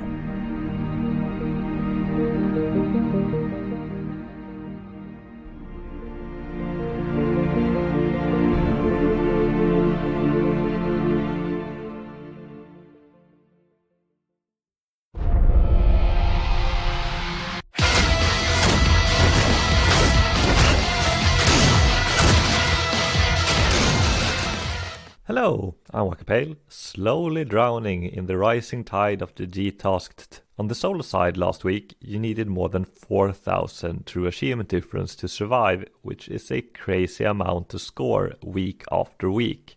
Despite the high score, last week was surprisingly easy for me to survive due to ScourgeBringer, a 2D pixel art roguelite platformer worth 1,000 game score and 3,600 TA. Playing it as intended, the game is probably quite difficult, but if ScourgeBringer hadn't been in Game Pass, the TA ratio would likely be a bit under 2, as the game option houses an assist mode, which, among other things, makes you invulnerable. It claims to disable some achievements when you activate it, but it does not do so, and everything remains unlockable. For the completion, you have to complete 22 randomly generated levels spanning 4 complete playthroughs, and likely a few extra runs, as you might not have found the random collectibles. A level consists of around 20 rooms, of which most contain enemies, and you cannot leave them until they are all dead. This is the only thing that will slow you down when you're invulnerable, but the combat is fast-paced and the enemies will quickly fall, letting you explore further. There are a few skill-based achievements, the toughest being completing a realm without getting hit, which means an entire level and its bosses. This turned out to be easier than I expected, as you can change the enemy bullet speeds and hit them back at them using the power smash. There are also 2 achievements which require you to build up a combo without getting hit, one of which requires a rare randomly found modifier, called the Ultra Combo Altar. My advice is to do this on the first level, using the end game upgrade, which allows you to re-roll altar modifiers. TA estimates completion to 10 to 12 hours, which is how long it took me with the invulnerability enabled. Cheating through ScourgeBringer is not the most exciting, but it sure helped me in the GTASCTT. Have a nice day, everyone.